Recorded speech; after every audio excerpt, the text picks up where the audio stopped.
Oke, baik, kita mulai ya. Oke, duduk siap, gerak. Oke, lapor. Peserta pelatihan dasar CPNS golongan 3B angkatan 1 kelas D berjumlah 9 orang tahun 2025 siap menerima materi. Lanjutkan. Siap, lanjutkan. Baik, sebelum kita lanjut pada inti pembelajaran kelas kita, mari kita berdoa berdasarkan kepercayaan dan keyakinan kita masing-masing. Berdoa dimulai.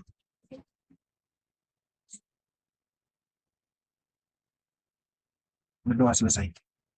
Duduk istirahat, gerak. Ya. Assalamualaikum warahmatullahi wabarakatuh. Assalamualaikum warahmatullahi wabarakatuh. Selamat pagi, apa kabar semuanya? Baik, Bu. Baik ya, baik. Bu. Baik, Bu. Ya, alhamdulillah kalau gitu ya semuanya baik dan sehat gitu.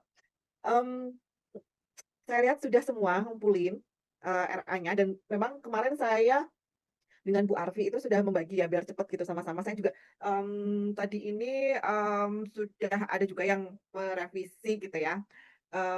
Saya juga nanti mudah-mudahan Bu Arfi juga segera bergabung gitu ya. Nah, oke. Saya akan mereview secara garis besar dulu mungkin ya, biar nanti teman-teman silahkan merevisi gitu ya, memperbaiki apa yang belum sesuai gitu. Baik, yang pertama, mungkin yang kemarin sudah saya kasih komen itu mungkin sudah disesuaikan gitu ya. Yang pertama yang harus diseragamkan adalah saya melihat beberapa itu font-nya masih ada yang belum seragam gitu ya. Jadi itu tolong diperhatikan. Jadi mulai dari awal sampai akhir, mungkin untuk yang belum saya kasih komen juga nanti sekalian gitu ya disesuaikan. Jadi ada beberapa itu memang antara font halaman 1, halaman 2 itu ada yang masih belum seragam gitu ya. Itu nanti mohon diseragamkan. Nah, terkait penggunaan font, sesuaikan saja seperti apa yang ada di-share kemarin di formatnya gitu ya. Jadi mungkin teman-teman masih ada yang pakai Calibri, ada yang pakai Times New Roman gitu ya, dan sebagainya, disesuaikan saja dengan yang sudah ada, sesuai dengan kemarin yang di-share formatnya. Kemudian yang kedua itu terkait atau coba saya sambil share screen ya, sebentar punya siapa nih yang tadi saya sedang baca. Biar nanti yang belum juga sekalian sambil diperbaiki gitu ya. Nah, ini ya mungkin ya. Nah, sudah terlihat ya, ini punya Mbak Indah nih. Nah, punya Mbak Indah itu, mmm, ini terkait jabatan sekarang itu, teman-teman kan itu memang, peneliti ahli muda, tapi karena memang belum diangkat, itu dituliskannya adalah kandidat peneliti muda gitu ya. Dan ini font-nya kayaknya masih pakai Times New Roman ya. Nanti disesuaikan ya Mbak, karena oh ya, terus, kemudian ini untuk tanggal, penandatanganan, mmm RA itu di tanggal 27 Agustus dan itu adalah, besok gitu ya, besok. Jadi nanti teman-teman juga mungkin di grup besar itu sudah diumumkan ya bahwa, pengumpulan maksimal itu pukul 12, di drive yang sudah disediakan. Tujuannya itu apa? Jadi tujuannya itu nanti, bahan ini akan di-share ke penguji gitu ya, akan di-share ke penguji, kemudian penguji paling tidak sudah ada waktu gitu ya, ada waktu untuk membaca, rancangan teman-teman semuanya, biar punya gambaran gitu ya. Jadi saat nanti teman-teman mempresentasikan, sudah punya gambaran gitu. Nah ini untuk tanda tangan, untuk besok itu yang bertanda tangan adalah, hanya coach dan mentor. Tapi nanti setelah seminar itu, baru ditandatangan oleh direktur gitu ya, direktur pengembangan kompetensi. Jadi tapi semuanya ditempel, logo TTE gitu ya. Nah, logo TTE itu juga tolong diperhatikan, mungkin, bisa ditanyakan ke sekretaris gitu ya, sekretaris, OR atau PR gitu ya, logo yang TTE terbaru yang bagaimana gitu ya. Kemudian jadi, nah teknis tanda tangan, teknis pengajuan tanda tangan juga nanti kalau seperti itu silakan langsung diajukan secara paralel gitu ya, langsung pengajuan tanda tangan ke coach dan mentor gitu. Dan kalau kalau teman-teman sudah punya TTE juga sudah punya digital signature, itu, silahkan sekalian juga diajukan, jadi teman-teman statusnya di-paraf saja gitu ya, jadi mana ini ya lembar yang teman-teman itu mana sih? Harusnya di apa ya, di kata pengantar ya? Iya, Nah, di kata pengantar sini mungkin Mbak Ida juga belum ada nih, apa sih, peserta gitu ya, tanda tangan peserta.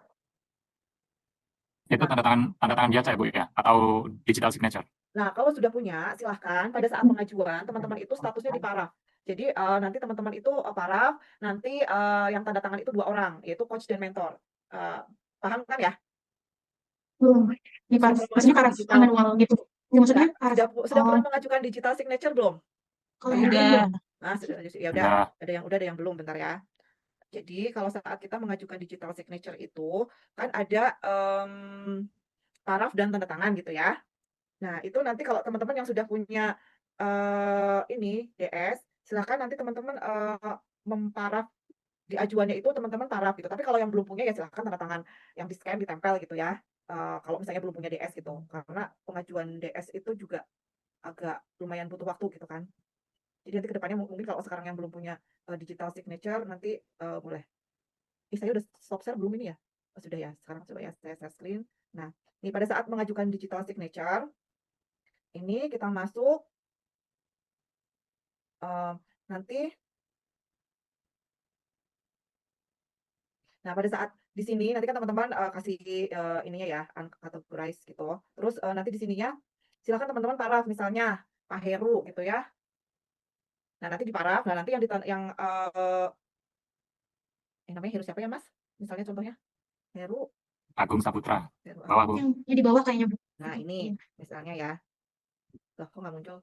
Heru Agung Saputra. Nah,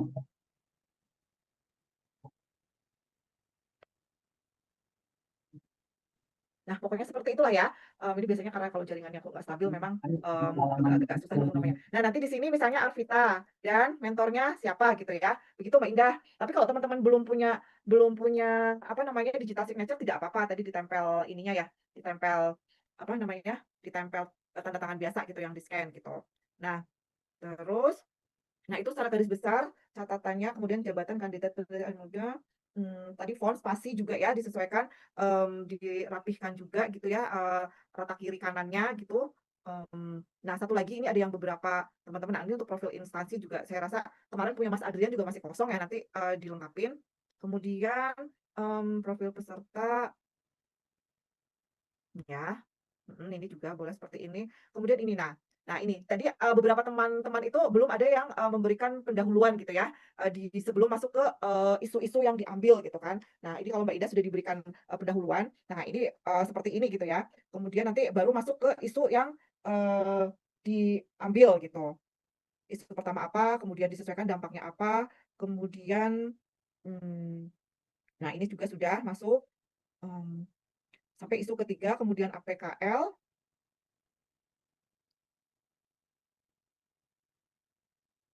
Nah, ini yang juga diperhatikan ya kalau misalnya tabel kepotong dan sebagainya saya rasa itu, teman-teman, sudah paham juga gitu ya, jangan sampai ada tabel yang kepotong.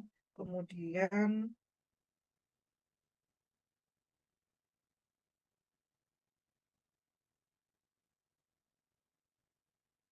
untuk yang USG ya sudah,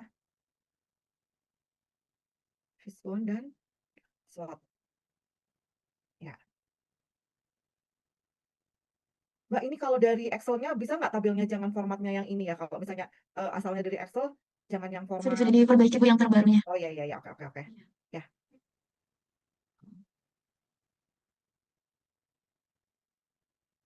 Ya, ini paling, untuk Mbak Indah. Memang, saya belum belum baca secara detail gitu ya, karena memang baru berapa ya, hari hari kemarin dan sekarang ya, pagi tadi juga saya beberapa sudah ini kan. Nah ini kemarin terkait hal ini, memang ada beberapa yang masih, apa ya, tabelnya itu masih ada nggak jelas batasannya ya, ini masuknya yang ke mana kayak gitu. Nah kalau ini sudah nih, bagus nih ya, maksudnya, sudah, tahapan kegiatan pertama apa, keterkaitan dengan mata pelatihan agenda 2, kemudian sebentar, pendalaman isu, perumusan proposal awal, membuat rencana.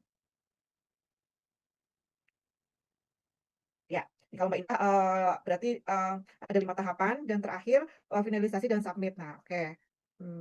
Diskusi, perbaikan, finalisasi, menyimpan bukti. Nah, ya betul, bagus. Nah, ini juga, untuk yang ininya juga sudah tinggal mengakumulasikan saja ya, mengakumulasikan dari, mmm, ya, ya ini sudah sesuai. Nah, mungkin bagi yang memang ada yang belum selesai, karena kita juga waktunya sangat apa ya, sangat cepet ya tinggal besok gitu. Ini, waktunya tinggal besok. Jadi saya juga punya PR juga. Nah mudah-mudahan, besok sebelum jam 12.00, teman-teman sudah submit semua karena nanti itu akan di-share ke pengujinya gitu ya. Dari sini ada yang ingin ditanyakan dulu nggak? Nanti kalau yang belum sempat, saya kasih komen, nanti ini ya, apa namanya, sambil sambil hari ini jalan juga gitu. Dan teman-teman yang kemarin sudah saya kasih komen, misalnya tadi ada masukan lagi misalnya terkait POM dan sebagainya memang masih belum sesuai, silakan disesuaikan dulu gitu ya. Nah, yang kedua itu terkait jadwal gitu ya. Oh ya, siapa yang kemarin ya kalau nggak salah di punya Pak Heru nih. Saya melihat banyak menggunakan italik gitu ya, penulisan miring. Nah, itu juga minta tolong disesuaikan ya Pak. Iya, iya, Jadi lupa itu. ya maksudnya kita kan dalam mungkin dalam apa ya, semua ini ilmiah gitu ya. Kan penggunaan huruf miring itu juga hanya untuk istilah asing gitu ya atau istilah ilmiah gitu. Jadi kalau misalnya dalam penulisan yang dalam bahasa kita yang memang umum dan biasa gitu ya memang disesuaikan lagi gitu dengan huruf tegak saja. Nah, apalagi ya? Nah, tapi saya lihat revisinya punya Mas Asran kalau nggak salah ya, yang pertama itu kan di analisis SWOT-nya ya, dia itu bobotnya itu masih jumlahnya belum satu gitu ya. Tapi kayaknya sudah diperbaiki ya Mas Asran ya. Untuk bobot totalnya sudah diperbaiki ya. Udah ada di folder revisi. Ya. Saya sepintas tadi juga sudah melihat sudah diperbaiki untuk total bobotnya yang Mas Asran sudah kemarin kan masih ada yang nilainya masih satu gitu kan bobotnya gitu ya untuk masing-masing apa namanya itu indikator gitu ya. Nah, sekarang kalau sudah diperbaiki sudah oke gitu. Nah, yang kedua terkait jadwal. Eee, untuk jadwal teman-teman, itu sudah hasil penyesuaian atau bagaimana? Karena sepertinya ada berubah nggak sih? Dari yang Saya ada ini dari mentor sih Bu. Kebetulan semalam tuh mentor baru ngasih tahu bahwa hari Kamis tuh di jadwal sebelumnya itu ada agenda gitu Bu. Jadi mungkin agak berubah sih itu Bu. nah, ini jadwal paling update yang saya terima dari panitia gitu ya.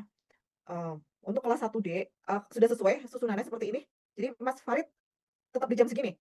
Enggak Bu, kebetulan di jam itu tuh mentor saya lagi ada agenda rapat kebetulan kepala pusat riset juga Bu. Jadi nggak bisa di jam 9 sampai jam 9.45 Bu. Nah, kamu sudah ini sama teman-teman di sini gimana? Masih koordinasi sih Bu, karena mungkin juga teman-teman juga harus tanya mentornya juga Bu, terkait dengan hal ini. Ya, justru itu maksudnya, silahkan ya. Sebenarnya dari kita, dari kami itu juga, memberikan ya asal, ada, tukerannya gitu ya, silahkan dikomunikasikan atau dikoordinasikan di internal. Tapi kalau bisa, mungkin besok ya sudah dapat, kepastiannya gitu ya, mau ditukar jadwalnya dengan siapa gitu. Takutnya memang ada beberapa yang juga, satu mentor itu ada beberapa, bimbingan gitu ya, ada beberapa mentinya, takutnya memang jadi jadwalnya jadi bentrok atau bagaimana gitu kan. Nah, kalau Mas Adrian aman ya katanya lagi di Indonesia? Iya, saya lagi di Indonesia, Bu, kok pada tahu ya. Ya aman kok, Bu. Saya nggak masalah, Bu. Oh, iyalah tahu, masa nggak tahu sih. Ya, jadi untuk Mas Adrian aman, berarti tinggal Mas Farid ya. Nah, Mas Farid itu Ya. ya gimana? Atau di sini teman-teman sudah ada yang Mas Farid sudah menghubungi siapa? Eh, saya hubungi Mbak Indah sih Bu, karena dari mentor sendiri gitu. Kosongnya itu dari jam 10.45 itu 10.30 sih sebenarnya. Itu udah kosong. Tapi memang harus koordinasi sama mentor juga kan Mbak Indahnya gitu terkait hal ini. Oke, ya Bu, silakan. mau nanya, Mhm. ini kita joinnya pas jadwal kita saja atau kita join dari awal? Kan waktu kemarin udah dijelasin. Bentar ya. Jadi nanti saya ini namanya. Tunggu. Di bagian 4. Nah, iya Mas Mas Heru, jadi nanti itu, mmm, harus standby paling tidak 1 jam sebelum, jadwal kita gitu ya. Jadi kan, mmm, jadi nanti sebenarnya saya pengennya hari ini simulasi ya, per orang masing-masing 10 menit gitu ya presentasi semuanya, tapi nggak apa-apa ini awal dulu ya, mungkin saya juga mengingatkan kembali gitu ya ke teman-teman. Jadi nanti teknisnya adalah seperti ini, jadi dalam satu Zoom ini nanti itu teman-teman itu akan ada satu peserta, coach, mentor, dan penguji. Nah, ini tadi sesuai jadwal ini ya, misalnya Mas Heru tadi kebagian jam berapa? Misalnya contohnya lah ya, siapa yang kebagian jam 9.45, misalnya atau yang setelah Mas Adrian tuh 7.30 sampai Oh iya. 8.30 sampai 7.30 sampai 8.15. Nah, berarti nanti yang di bawahnya Mas Adrian itu harus sudah standby paling tidak, 15 menit atau ya mungkin setengah jam lah ya di ruang, di apa, main room gitu ya, di main room itu udah harus standby. Nanti, akan kita infokan, melalui coach gitu ya yang menginfokan, untuk misalnya selanjutnya misalnya dari Mas Adrian ke Mas Asran gitu. Nanti Mas Asran, kita infokan gitu, Mas Adrian sudah selesai mungkin pada saat, diskusi dengan atau apa, saat ini nih, saat peserta memberikan tanggapan 10 menit di akhir itu nanti kita infokan biar, peserta selanjutnya itu sudah bersiap gitu ya.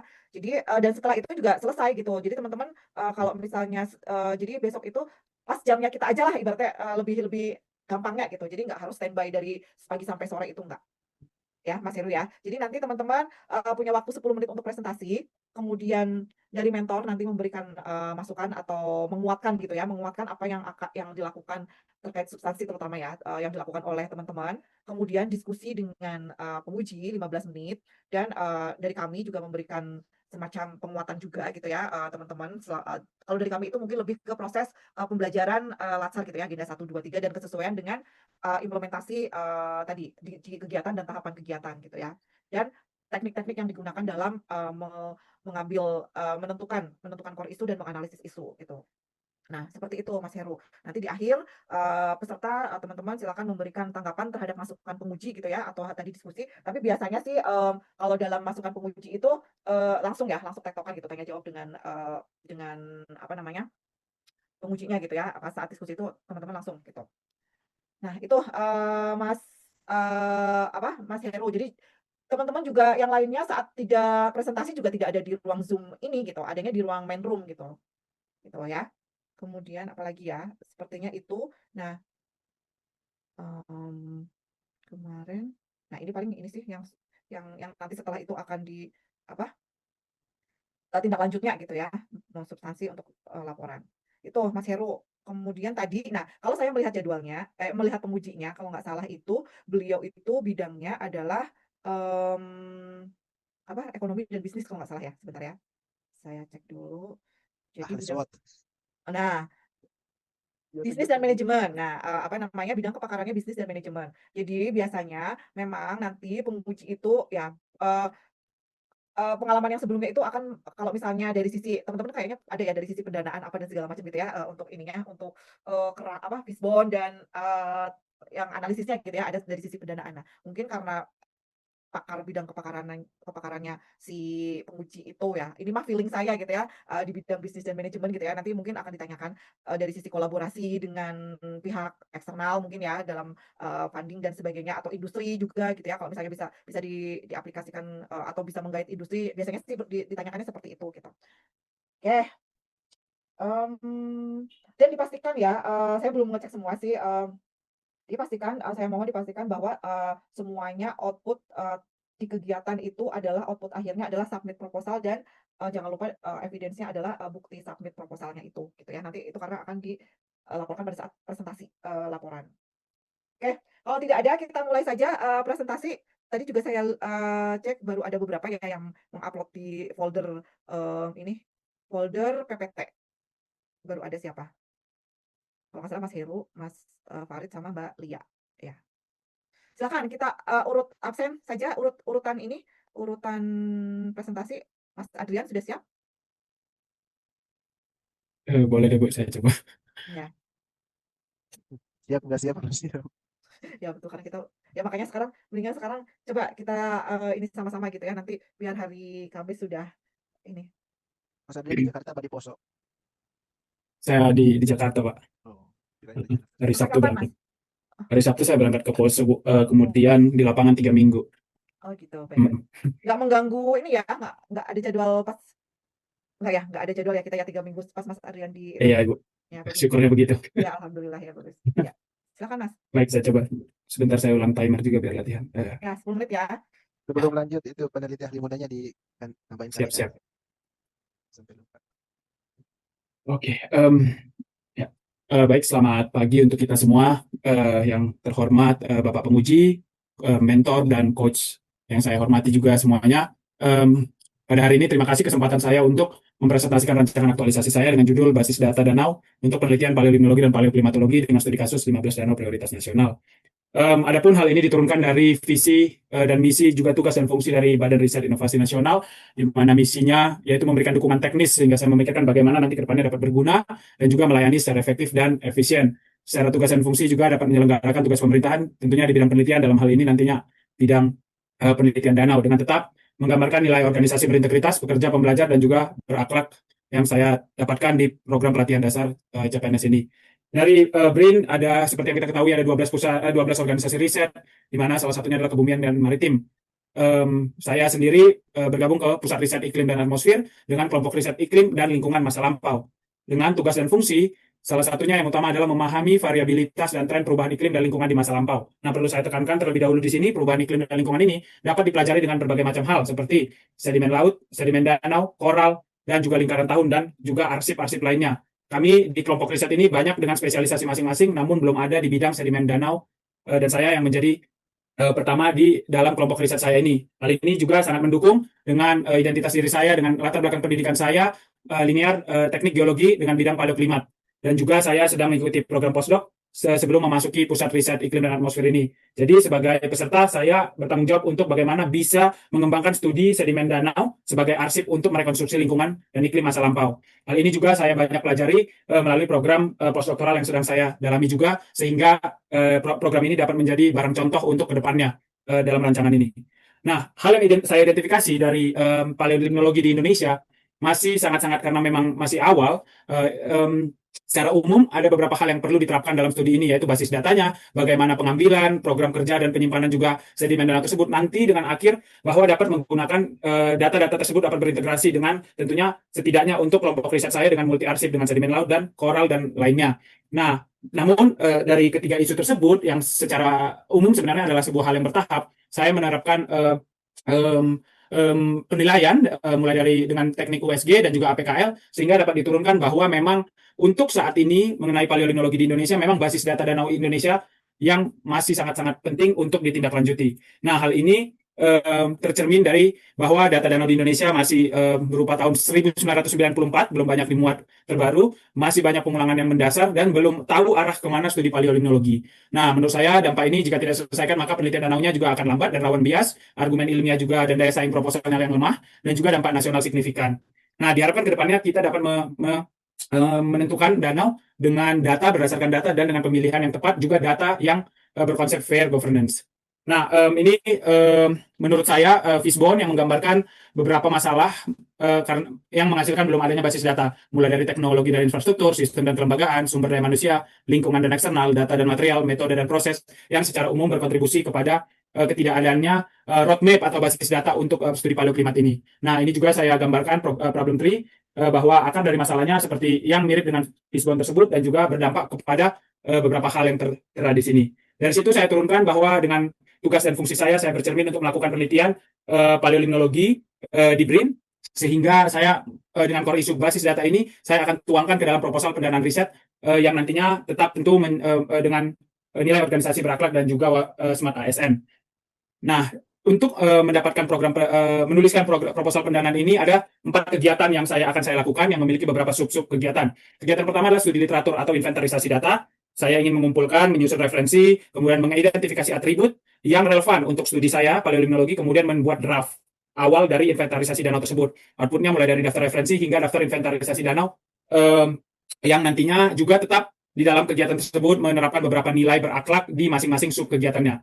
Hanya saya paham bahwa ini ada konflik kepentingan yang cenderung menggunakan data-data pribadi yang telah relevan dengan saya. Saya berharap ini dapat berkontribusi untuk penguatan visi dan misi organisasi BRIN, untuk penguatan basis data, dan juga tetap menerapkan nilai organisasi berintegritas, pekerja, dan juga pembelajaran. Setelah membuat inventarisasi dana, kemudian saya meneliti, merefleksikan bahwa unsur apa yang perlu berkaitan dengan paleolimnologi, dan juga potensi apa yang bisa dilakukan di setiap danau. Karena setiap danau itu unik, dari setiap 15 danau, saya nantinya akan mempunyai daftar potensi terlebih dahulu. Nah, hal ini juga akan menerapkan beberapa nilai dan juga melibatkan nilai berakhlak tentunya. Nanti yang akan saya bawa kepada kegiatan ketiga, yaitu koordinasi potensi paleolimnologi dan metode apa yang akan dilakukan, yang akan dituangkan dalam proposal. Nah, di sini saya akan pertama berdiskusi dengan pusat riset saya, sehingga menerima masukan kelompok riset multiproksi dari danau, laut, koral, dan juga gambut. Kemudian nanti outputnya adalah notulen dan metode apa yang kira-kira berkaitan antara satu arsip dan arsip yang lainnya. Kemudian diskusi antar pusat riset, yang paling dekat adalah pusat riset limnologi dan sumber daya air, untuk menyelaraskan inventarisasi dengan kebutuhan nasional nantinya. Outputnya adalah notulen dan juga metode yang akan dilakukan untuk potensi danau. Nah, di sini hal yang harus saya perhatikan adalah perbedaan kepentingan antara pusat riset, di mana limnologi lebih cenderung ke arah limnologi yang fundamental, sedangkan pusat riset iklim yang lebih kepada arah terapan.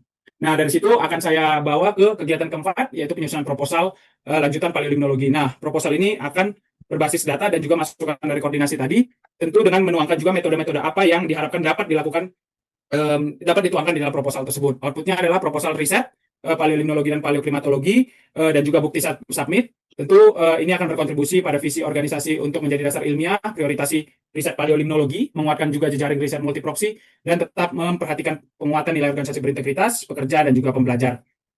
Dari situ saya rekapitulasi bahwa di setiap kegiatan dan setidaknya memenuhi dari nilai berakhlak dengan total jumlah aktualisasi per masa pelatihan yaitu 35 poin. Adapun rencana jadwal saya di awal September saya akan studi literatur dan menerapkan pengisian inventarisasi saya di minggu akhir September sambil juga tetap terus berkolaborasi dengan metode apa yang dilakukan. Saya membuat ini sedikit berkesinambungan atau paralel kegiatan 2 dan 3 karena memang menurut saya ini sangat penting untuk mendapatkan umpan balik. Di 3 minggu terakhir saya berharap saya akan menulis proposal sambil di minggu pertama penyusunan proposal tetap terus berkoordinasi seperti itu. Sekian presentasi saya. Saya sangat berharap umpan balik dari penguji, coach, dan juga mentor saya untuk dapat bisa melaksanakan aktualisasi saya dengan baik. Terima kasih. Ya, terima kasih. Kayaknya pas ya 10 menit. Ya nggak? 10.30, Bu. Ya, Ya. ngebut tapi. Ya. Nah, kalau dari saya Mas Adrian, tadi ya, kalau nggak salah juga di ininya Mas Adrian coba dicek deh. Itu terkait dengan kalau di judul gitu ya, kalau di judul itu kan memang capitalize each words ya. Nah, kayaknya tadi Mas Adrian itu masih setiap kata itu masih huruf kecil-kecil gitu kan. Nah, terus kemudian itu. Ya, Ibu. Kemudian tadi terkait rencana jadwal bukan, kalau rencana jadwal udah oke ya. Terus ini, tunggu. Tadi kalau nggak salah ada 5 kegiatan ya kan? 4, Ibu. 4 ya? Oh ya Iya. betul, kalau 4 udah oke. Nah tapi, kalau menurut saya itu akan lebih enak dilihat dalam bentuk tabel gitu, bisa nggak Mas? Jadi Boleh, Bu? Ya. jadi nanti mungkin teman-teman yang lain ada ya yang sudah menyusun di presentasinya itu dalam bentuk tabel. Jadi mungkin akan lebih terlihat. Boleh masing-masing kegiatan boleh. Misalnya kalau terlalu ini, misalnya kegiatan pertama ini gitu ya. Kemarin kan juga seperti itu. Jadi tahapannya yang di dalam bentuk tabel gitu. Tahapan 1 apa, 2 apa, 3 apa, dan Ya. kesatunya itu kan jadi lebih terlihat ya. Dia itu memuat.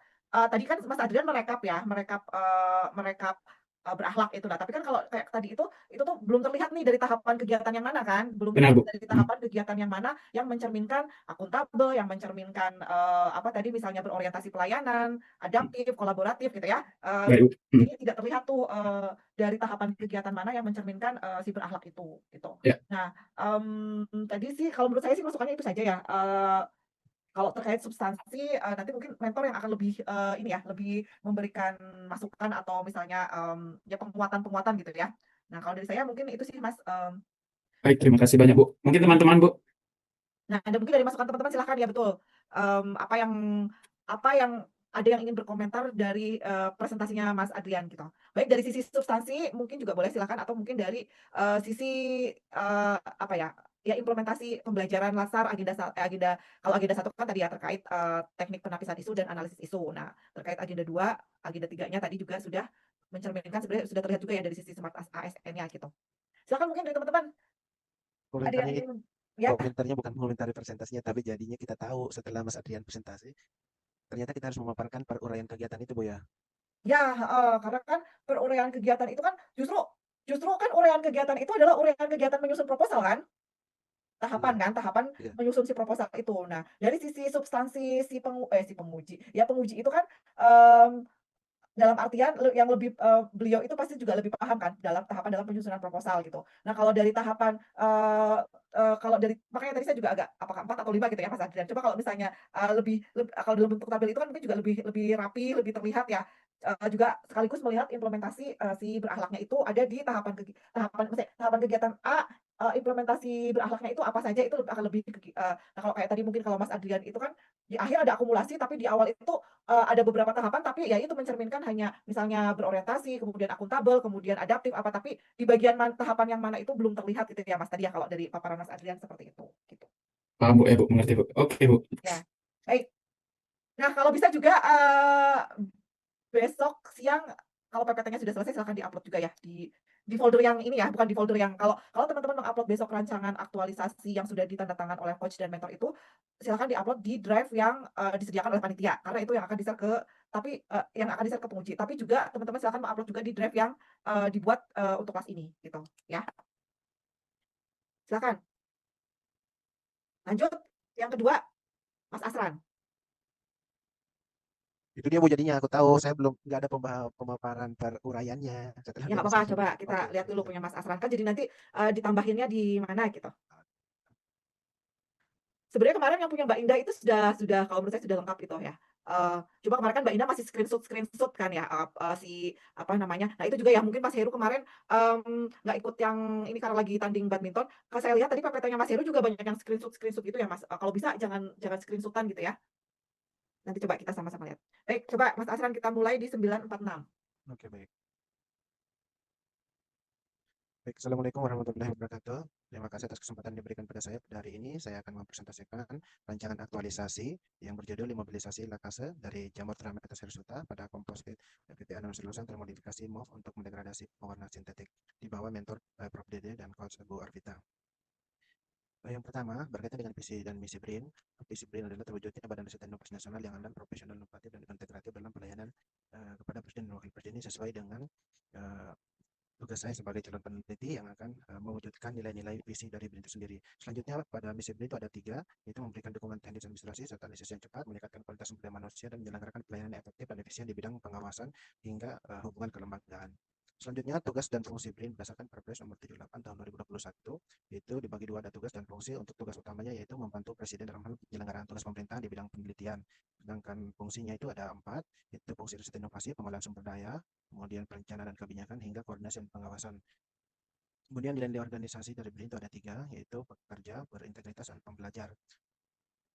Selanjutnya untuk profil peserta, eh, berdasar Oke, lanjut aja nih.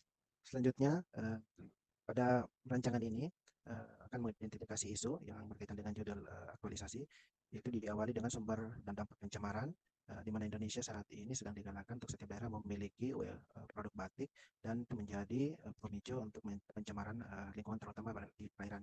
Selanjutnya, keterbatasan metode konvensional.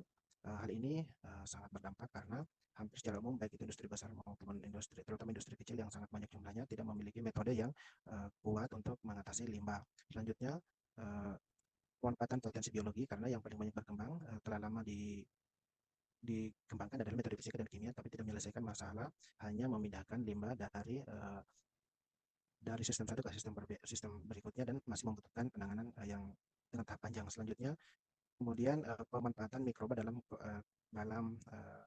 tanpa terimobilisasi yang menunjukkan kerentanan terhadap perubahan lingkungan. Kemudian selanjutnya, adanya kebutuhan akan solusi yang berkelanjutan. Dalam hal ini bagaimana caranya biokatalis yang dimanfaatkan itu bersifat sustainable sehingga bisa dimanfaatkan dalam jangka panjang dan terus-menerus. Berdasarkan latar belakang ini, sehingga tercipta 3 isu, yaitu pencemaran lingkungan oleh pewarna sintetik, kemudian keterbatasan penggunaan enzim bebas atau mikroba, kemudian yang ketiga, dibutuhkannya matriks mobilisasi yang berkelanjutan karena harus mendukung sustainability dari lingkungan itu sendiri. Selanjutnya, berdasarkan isu dilanjutkan penetapan core isu. Penetapan core isu dilakukan dengan 2 metode, yaitu APKL dan USG. Berdasarkan kedua metode ini, pencemaran lingkungan sintetik menempati urutan pertama, baik di metode APKL dengan total skor 19 dan metode USG dengan total nilai 15. Sehingga kesimpulan berdasarkan APKL dan USG, penelitian ini fokus pada pencemaran lingkungan oleh pewarna sintetik. Sedangkan kedua isu lainnya, yaitu seperti keterbatasan penggunaan enzim bebas dan kebutuhan akan matriks berkelanjutan untuk mobilisasi enzim, adalah penyebab teknis dan solusi inovatif yang dirancang untuk mengatasi core isu berkaitan dengan pencemaran lingkungan oleh pewarna sintetik. Selanjutnya, bagaimana menentukan penyebab core isu. Yang pertama adalah metode problem tree. Berdasarkan problem tree ini, disimpulkan akan penyebab dari pencemaran ini adalah kombinasi dari kelemahan regulasi dan penegakan hukum, serta keterbatasan teknologi yang praktis dan kurangnya kesadaran dari pihak industri. Selanjutnya, analisis SWOT. Pada analisis SWOT ini, untuk kekuatannya ada pada inovasi yang solusi ramah lingkungan, kemudian meningkatkan stabilitas dan efisiensi biokatalis, kemudian potensi degradasi yang kuat, serta inovasi teknologi. Sedangkan kelemahannya juga ada 4, kompleksitas proses untuk mensintesis MOP yang lumayan sangat kompleks ya, sedikit kompleks, kemudian biaya produksi yang mahal, kemudian skalabilitas dan stabilitas jangka panjang yang belum sepenuhnya teruji karena ini baru pertama kali akan dilakukan. Ini adalah faktor internal dalam analisis SWOT. Selanjutnya, faktor eksternalnya yaitu peluang dan ancaman. Untuk peluangnya, permintaan pasar, kolaborasi dengan industri ini sangat terbuka, kemudian pengembangan aplikasi lain, artinya inovasi ini didesain bukan cuma untuk mendegradasi pewarna, tapi ada potensi lain seperti limbah farmasi, pestisida, dan polutan organik lainnya. Kemudian peluang dukungan kebijakan lingkungan. Selanjutnya, apa saja yang mengancam inovasi ini? Bisa saja muncul teknologi pesaing, kemudian kendala regulasi, ketergantungan bahan baku, serta ketidakmampuan mengatasi semua jenis pewarna. Ini karena reaktivitas setiap pewarna sangat berbeda-beda, baik itu kandungan logam berat yang sangat banyak sehingga bisa menginaktivasi enzim dan sifat-sifat lain. Selanjutnya, berdasarkan analisis SWOT, ditemukan nilai IPAS dan EPAS itu kurang dari 2. Selanjutnya dilanjutkan pada analisis menggunakan kuadran Cartesius yang menunjukkan ada di posisi S dan O.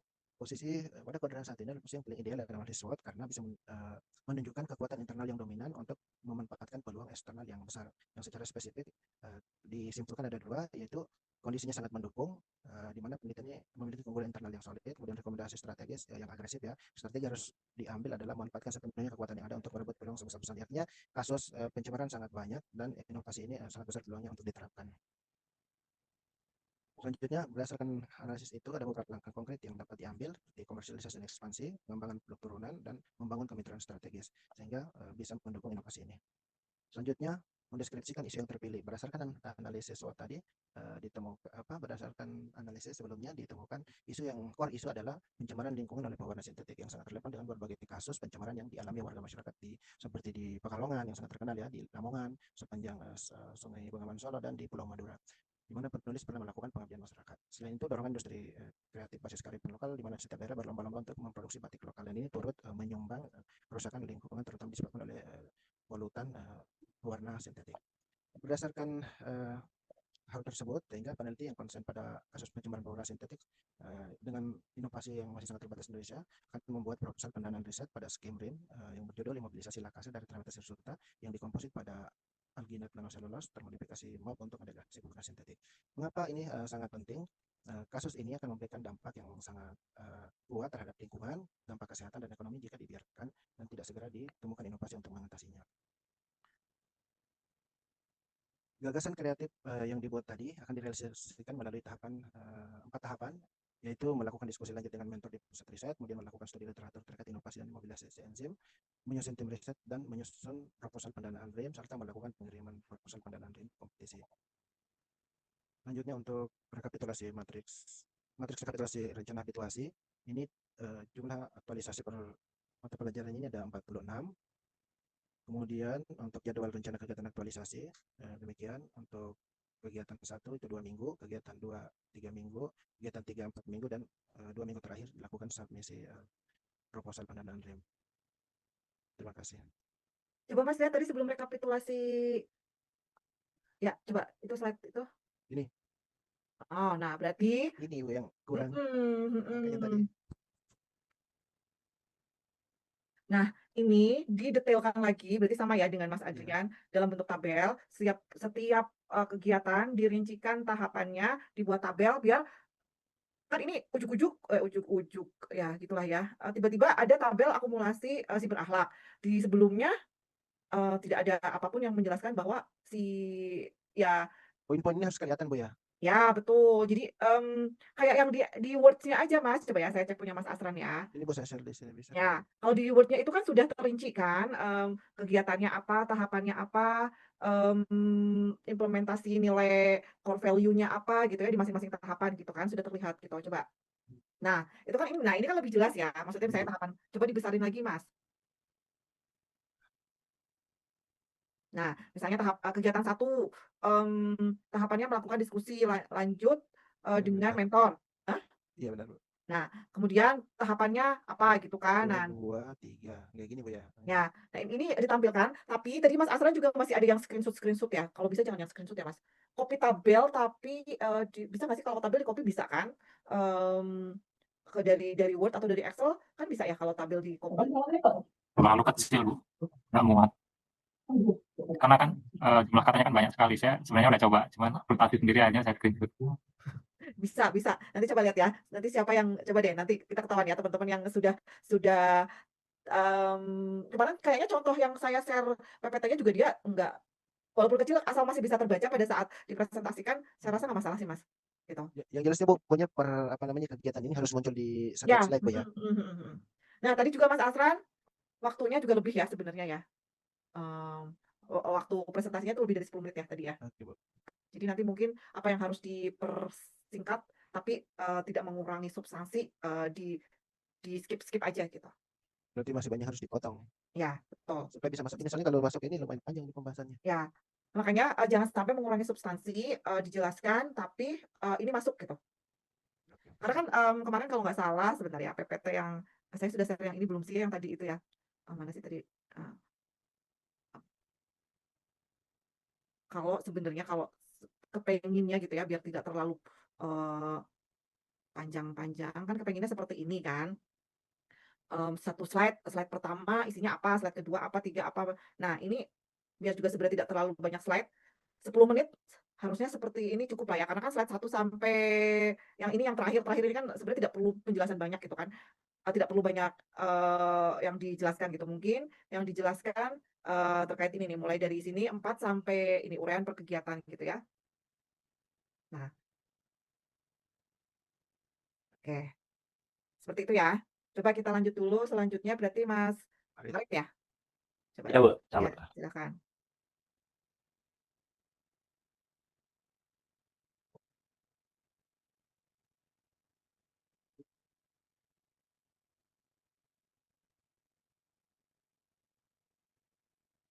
Ya, selamat pagi. Bismillahirrahmanirrahim. Assalamualaikum warahmatullahi wabarakatuh. Perkenalkan, nama saya Farid Latif, salah satu kandidat peneliti ahli muda di BRIN pada tahun 2025. Izin untuk menyampaikan rancangan aktualisasi saya dengan judul penerapan cold sintering process atau CSP pada material zinc oxide untuk menghasilkan keramik densitas tinggi yang mendukung kinerja sensor berpresisi tinggi dengan sifat antibakteri. Nah, di sini yang pertama adalah dari profil instansi yaitu BRIN itu sendiri dengan visi BRIN yaitu Indonesia Maju yang berdaulat, mandiri, dan berkepribadian berdasarkan gotong royong. Adapun misi BRIN itu sendiri ada 3 cakupan besar.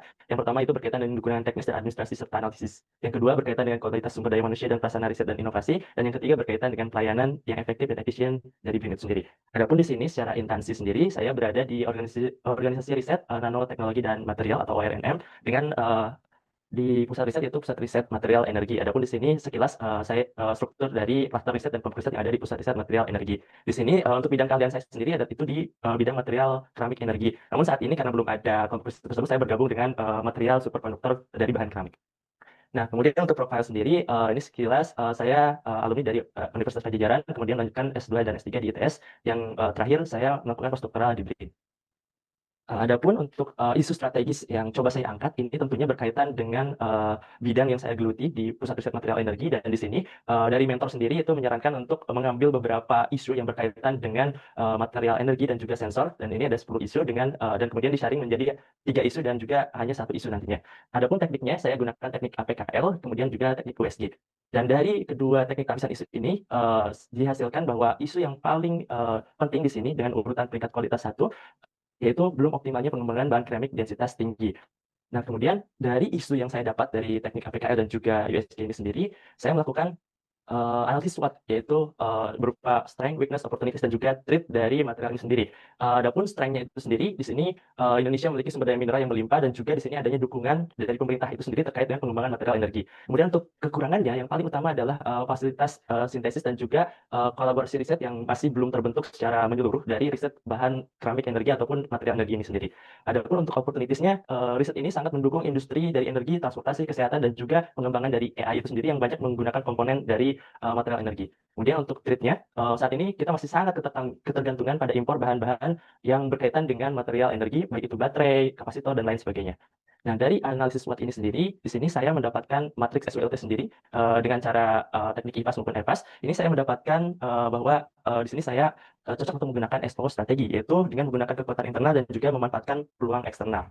Selanjutnya untuk ini saya menggunakan problem tree, yaitu dengan akar masalah dari yang pertama yaitu belum optimalnya pengembangan bahan keramik densitas tinggi di Indonesia. Yang latar belakangnya adalah kurangnya riset mengenai bahan doping, kemudian kurangnya kolaborasi, dan juga sumber bahan yang masih perlu dieksploitasi sifat dan karakteristiknya. Kemudian ini dampaknya adalah riset pengembangan bahan keramik Indonesia masih tertinggal jika dibandingkan dengan negara tetangga semisal di Malaysia ataupun Singapura. Kemudian industri strategis terutama yang membutuhkan tadi bahan-bahan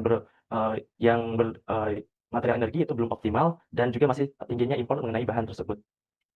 Adapun gagasan kreatif dari penyelesaian isu atau masalah yang saya ambil adalah penerapan cold sintering proses atau CSP pada material zinc oxide untuk menghasilkan keramik densitas tinggi yang mendukung kinerja sensor berprestasi tinggi dengan sifat antibakteri. Nah, untuk matriksnya sendiri ini saya coba detailkan dari mulai kegiatan, tahapan kegiatan, outputnya, kemudian terakhir adalah potensi konflik kepentingannya.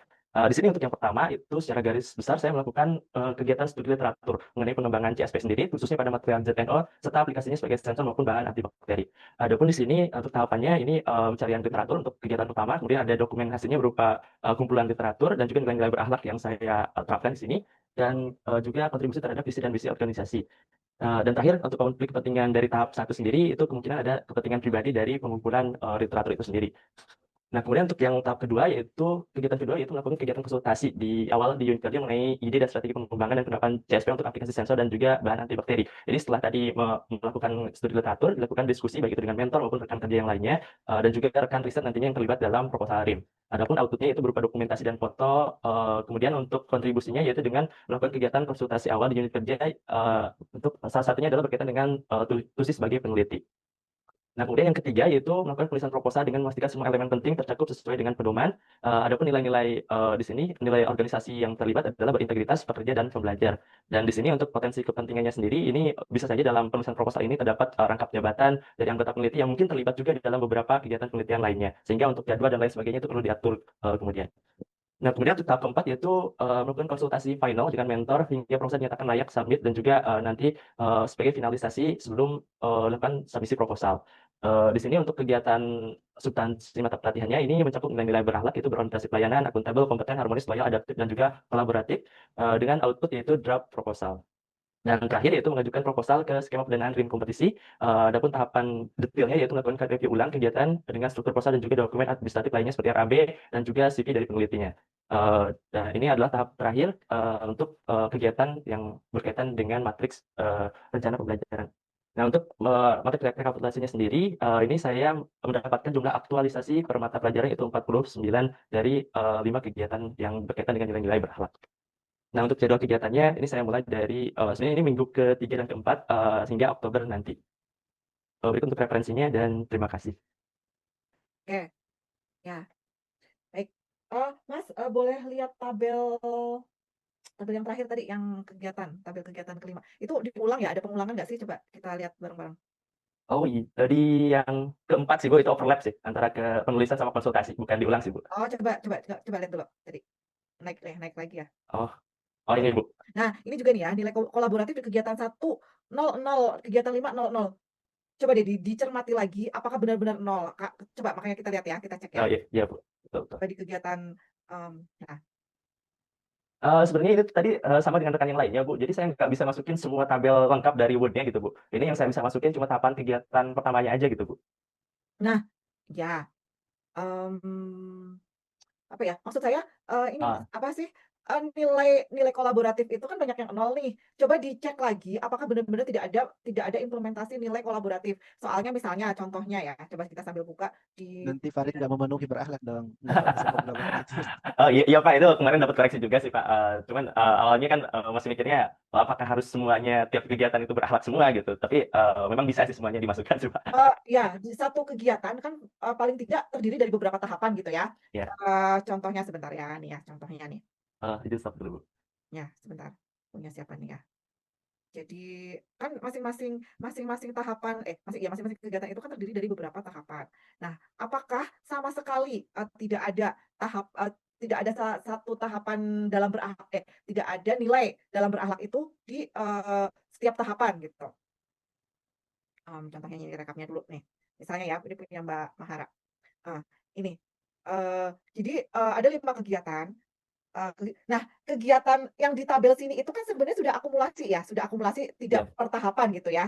Jadi apakah yang jadi pertanyaan itu apakah di kegiatan itu tahapannya itu sama sekali tidak ada core value berakhlak gitu. Kita lihat misalnya nih yang punya Mbak Hara nih, Mbak Mahar. Ini bahkan ini pun dalam tahapan kelima biarpun nilainya satu-satu tapi dia mencerminkan semua tahapan semua core value gitu ya. Paham nggak maksud saya? Iya Bu, maksudnya tiap kegiatan itu harusnya semua nilai berakhlak itu ada gitu ya Bu, minimal Ya, 1 tapi. karena kan dalam satu kegiatan itu kan terdiri dari beberapa tahapan. Contohnya nih ya, Mbak Mahara nih, contohnya mensubmit proposal melalui sistem pendanaan riset RIM gitu kan. Satu, mengupload komponen draft. Nah, ini berakhlaknya akuntabel, kompeten ya, akuntabel. Terus nih misalnya meminta masing-masing tim peserta untuk melakukan persetujuan. Nah, sebenarnya benar nih, ini kan pasti ada nilai kolaboratifnya ya. Misalnya minta tanda tangan lah atau minta CV lah gitu kan. Ya nggak sih? Kan pasti kan, di lampiran proposal itu mencantumkan CV masing-masing kan? Nah, itu kan pasti, ada nilai nilai harmonisnya iya, kolaborasinya iya, gitu kan. Kemudian melakukan finalisasi proposal. Kayak contohnya kemarin aja brainstorming gitu ya, brainstorming itu juga, mencerminkan beberapa core value gitu ya. Nah, seperti itu maksudnya Mas, karena kan kalau kalau di tabel yang ini, bukan per tahapan, tapi sudah akumulasi per kegiatan. Kegiatan, iya Bu. Ya. Ya, Ya Bu, nanti saya minta tolong perbaiki Bu. minta tolong di-review lagi kegiatan dan tahapannya. Kemudian direkapitulasinya tadi itu, saya rasa sih paling tidak ya minimal 1 lah ya, 1 gitu ya, ada nilai, si core value si, berakhlaknya itu gitu. Karena kan masing-masing kegiatan itu kan terdiri dari beberapa tahapan gitu, ya. Iya Bu, siap Bu, Eee Mudeng ya, paham ya apa yang saya maksud siap. ya? Mungkin Iya. teman-teman yang lainnya juga ya, sambil sambil me-review punya sendiri gitu ya, kalau misalnya ada yang nanti belum saya lihat gitu. Oke.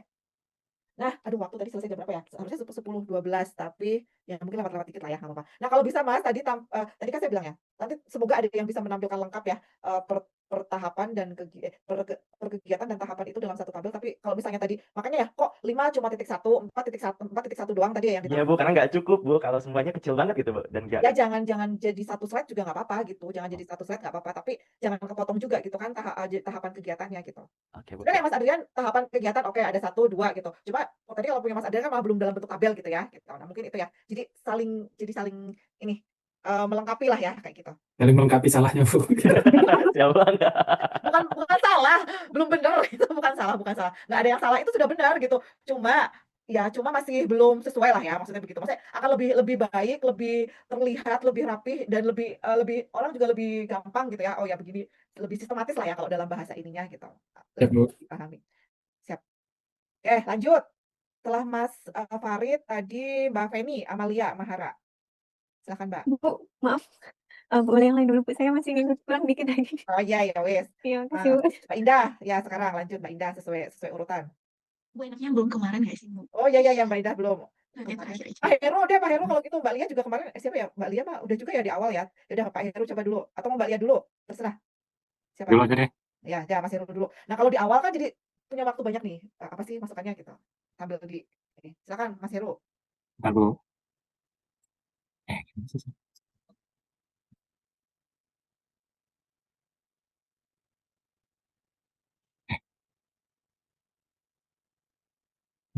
Bentar Bu.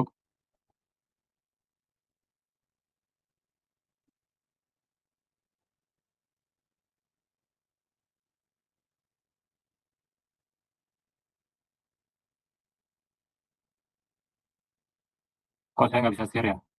Hah? Ini. Semuanya bisa kan ya?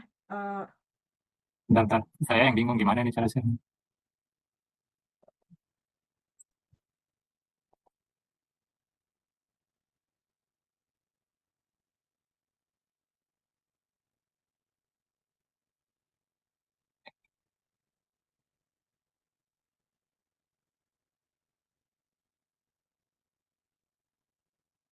Terlihat tidak ya? Ya sudah.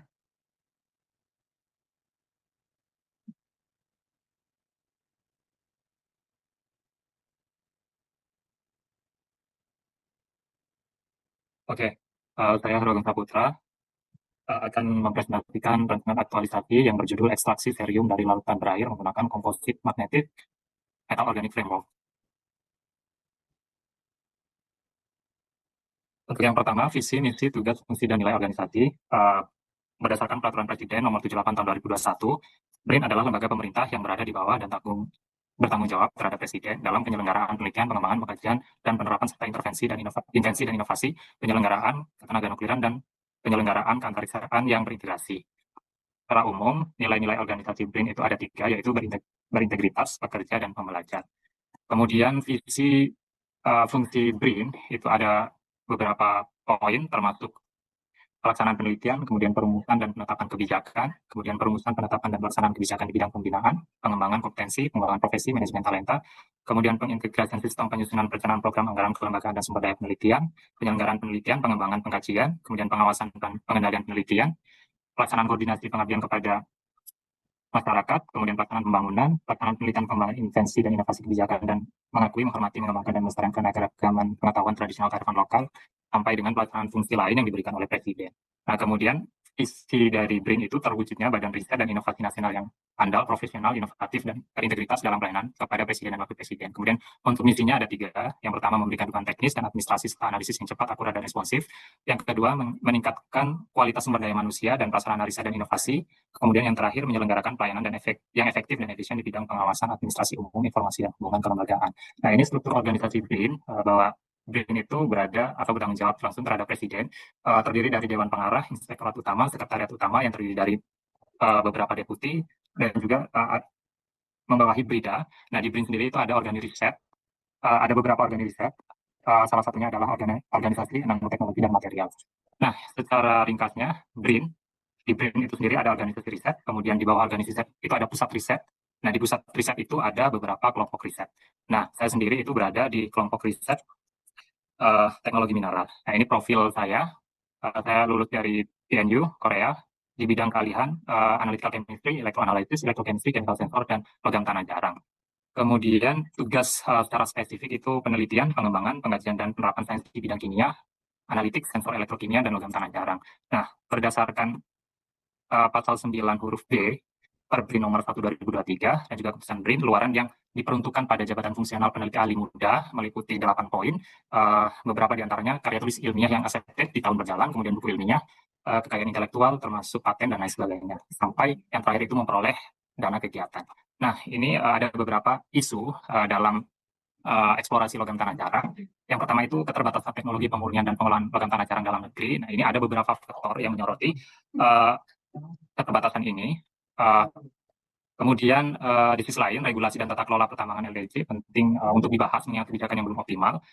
Kemudian keterhubungan dengan rantai pasok global LDC. Nah, sebenarnya isu-isu ini keterkaitan satu dengan lainnya, dan isu kedua ini muncul akibat di isu pertama. Jadi secara umum ada 3 isu yang teridentifikasi. Yang pertama, keterbatasan teknologi pemurnian dan pengolahan LDC. Kemudian yang kedua, regulasi dan tata kelola pertambangan LDC. Dan yang ketiga, keterhubungan dengan rantai pasok global LDC. Nah, dari isu-isu tersebut, adalah penetapan core isu.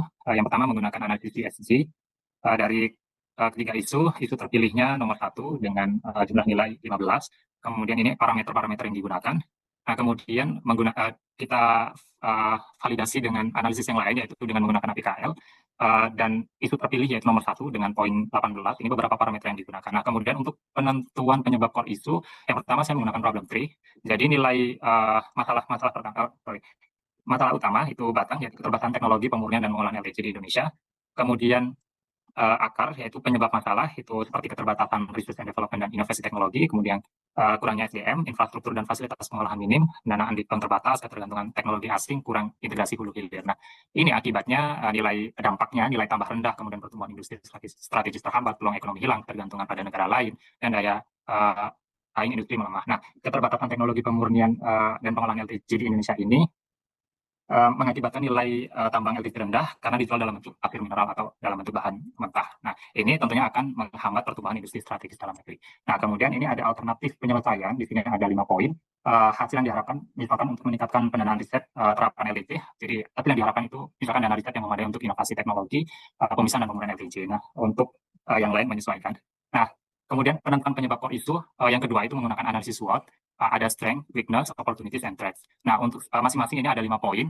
Jadi untuk strength atau kekuatan, seperti cadangan LDC potensi untuk dikembangkan, dukungan kebijakan hilirisasi dari pemerintah, inisiatif riset LDC mulai dilakukan, baik dari BRIN itu sendiri ataupun dari universitas dan juga dari swasta. Kemudian potensi kolaborasi lintas sektor sudah terbuka dan akses ke pasar domestik. Nah, strength ini tentunya didukung dengan kekuatan, yaitu permintaan global LDC terus meningkat, peluang transfer teknologi, potensi jadi pemain penting, baik regional maupun internasional, kemudian dukungan program transisi energi dan insentif dan regulasi pro-hilirisasi. Nah, selain itu ada juga kelemahan seperti minimnya riset terapan, teknologi riset industri, fasilitas laboratorium atau pilot plan yang terbatas, kurangnya SDM, pendanaan riset tidak memadai, sampai integrasi hulu hilir industri LTJ.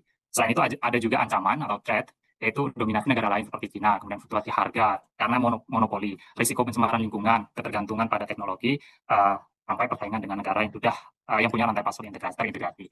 Nah, ini rekomendasi solusi permasalahannya ada SO, WO, SE, dan WT. Kemudian ini analisis untuk IFAS-nya itu delta strength weakness-nya ini nilainya 0,16. Kemudian untuk yang EVAS-nya 0,13. Nah, kemudian dari nilai-nilai ini kita plot di grafik kuadran bahwa strength weakness ini sumbu X dan opportunity threat ini sumbu Y. Dengan poin 0,13, 0,16 ini kita plotkan berada di posisi ini. Artinya kita strategi yang digunakan adalah SO, yaitu growth, yang didukung oleh grafik kuadran SWOT ini, yang berarti kita memanfaatkan kekuatan internal untuk mendukung peluang yang ada. Nah, kemudian ini parameter-parameter yang digunakan dalam analisis SWOT. Nah, kemudian deskripsi isu terpilih sebenarnya sudah dijelaskan di awal tadi bahwa proses pembicaraan dan pemurnian LTP memerlukan teknologi canggih dan ramah lingkungan, namun kapasitas Indonesia dalam hal ini masih terbatas. Kemudian deskripsi terpilih untuk dampaknya atau masalah isu tidak terselesaikan, nilai tambah ekonomi rendah, kemudian ketergantungan pada teknologi asing, tertinggal dalam daya saing industri strategis, peluang investasi hilang, dan resiko degradasi lingkungan tidak terkendali. Nah, kemudian ini dukungan teoretik dari mata pelatihan agenda 3, itu khususnya manajemen ASN dan smart ASN, sangat relevan untuk menjawab isu keterbatasan teknologi pemisahan dan penggunaan LTG. Dari perspektif MASN diperlukan penguatan kapasitas birokrasi melalui tata kelola, riset yang efektif, efisien, dan akuntabel, sehingga ASN mampu mendorong penguasaan teknologi strategis secara berkelanjutan. Nah, kemudian uraian per kegiatan itu ada 4.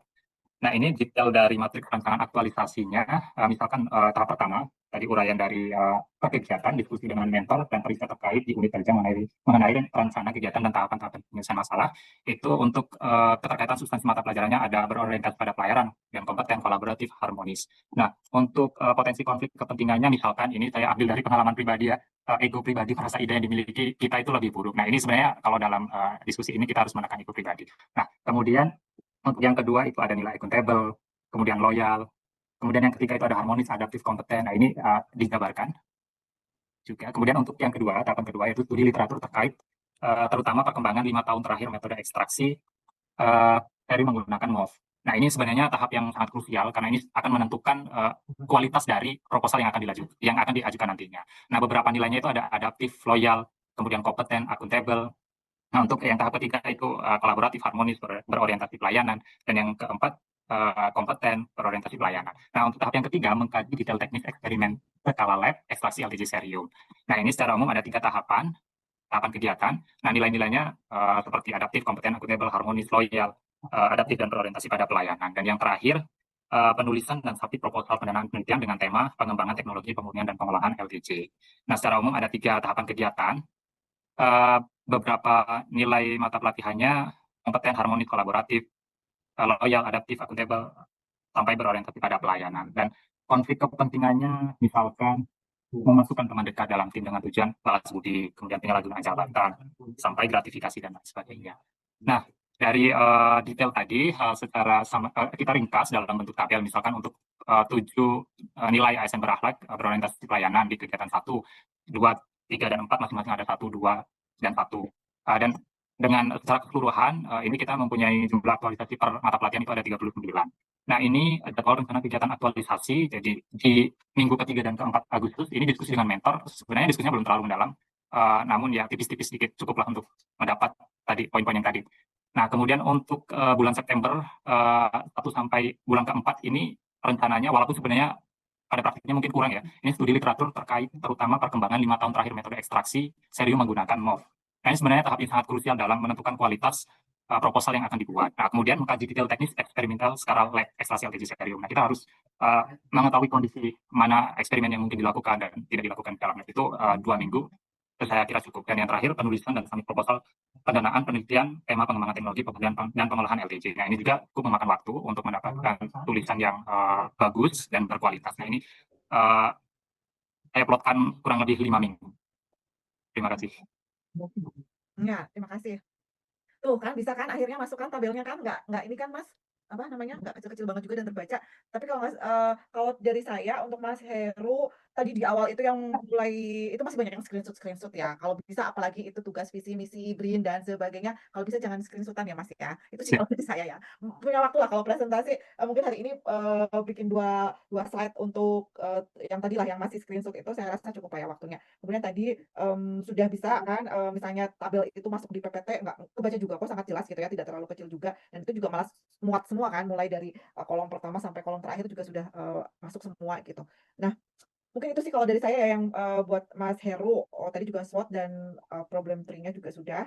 Kemudian ya paling itu saja sih tadi yang masih di awal-awal masih banyak yang screenshot-an gitu ya. Boleh? Kalau gitu dilanjut selanjutnya Mbak Lia. Silakan Mbak Lia.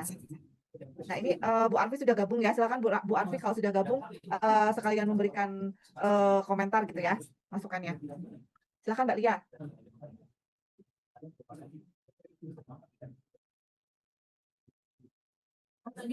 Izin sudah terlihat Ibu.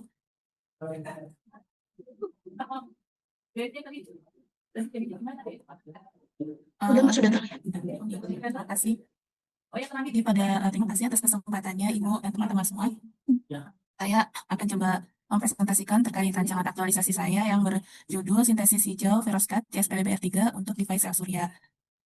Kebetulan Ibu kemarin itu saya diskusi lagi, jadi ada sedikit perbaikan terkait topik yang diangkat.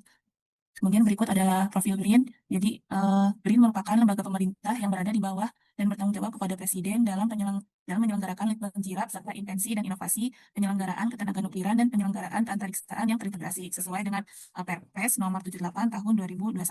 Kemudian untuk visi BRIN sendiri yaitu terwujudnya BRIN yang andal, profesional, inovatif dan berintegritas. Untuk tugas dan fungsinya, BRIN menyelenggarakan tugas pemerintahan, penelitian, pengembangan dan pengkajian dan penerapan serta invensi dan inovasi yang terintegrasi. Lalu untuk fungsinya pelaksanaan litbang jirap serta invensi dan inovasi dalam rangka penyusunan rekomendasi perencanaan pembangunan nasional. Untuk nilai organisasinya sendiri ada 3, yaitu berintegritas, pekerja, dan pembelajar. Lalu berikut adalah profil saya. Saya dari S1-nya dari Fisika Universitas Jenderal Sudirman, kemudian S2 dan S3-nya dari Prodi Fisika Institut Teknologi Bandung. Dan berikutnya adalah TUSI, jabatan peserta yaitu sebagai peneliti ahli muda.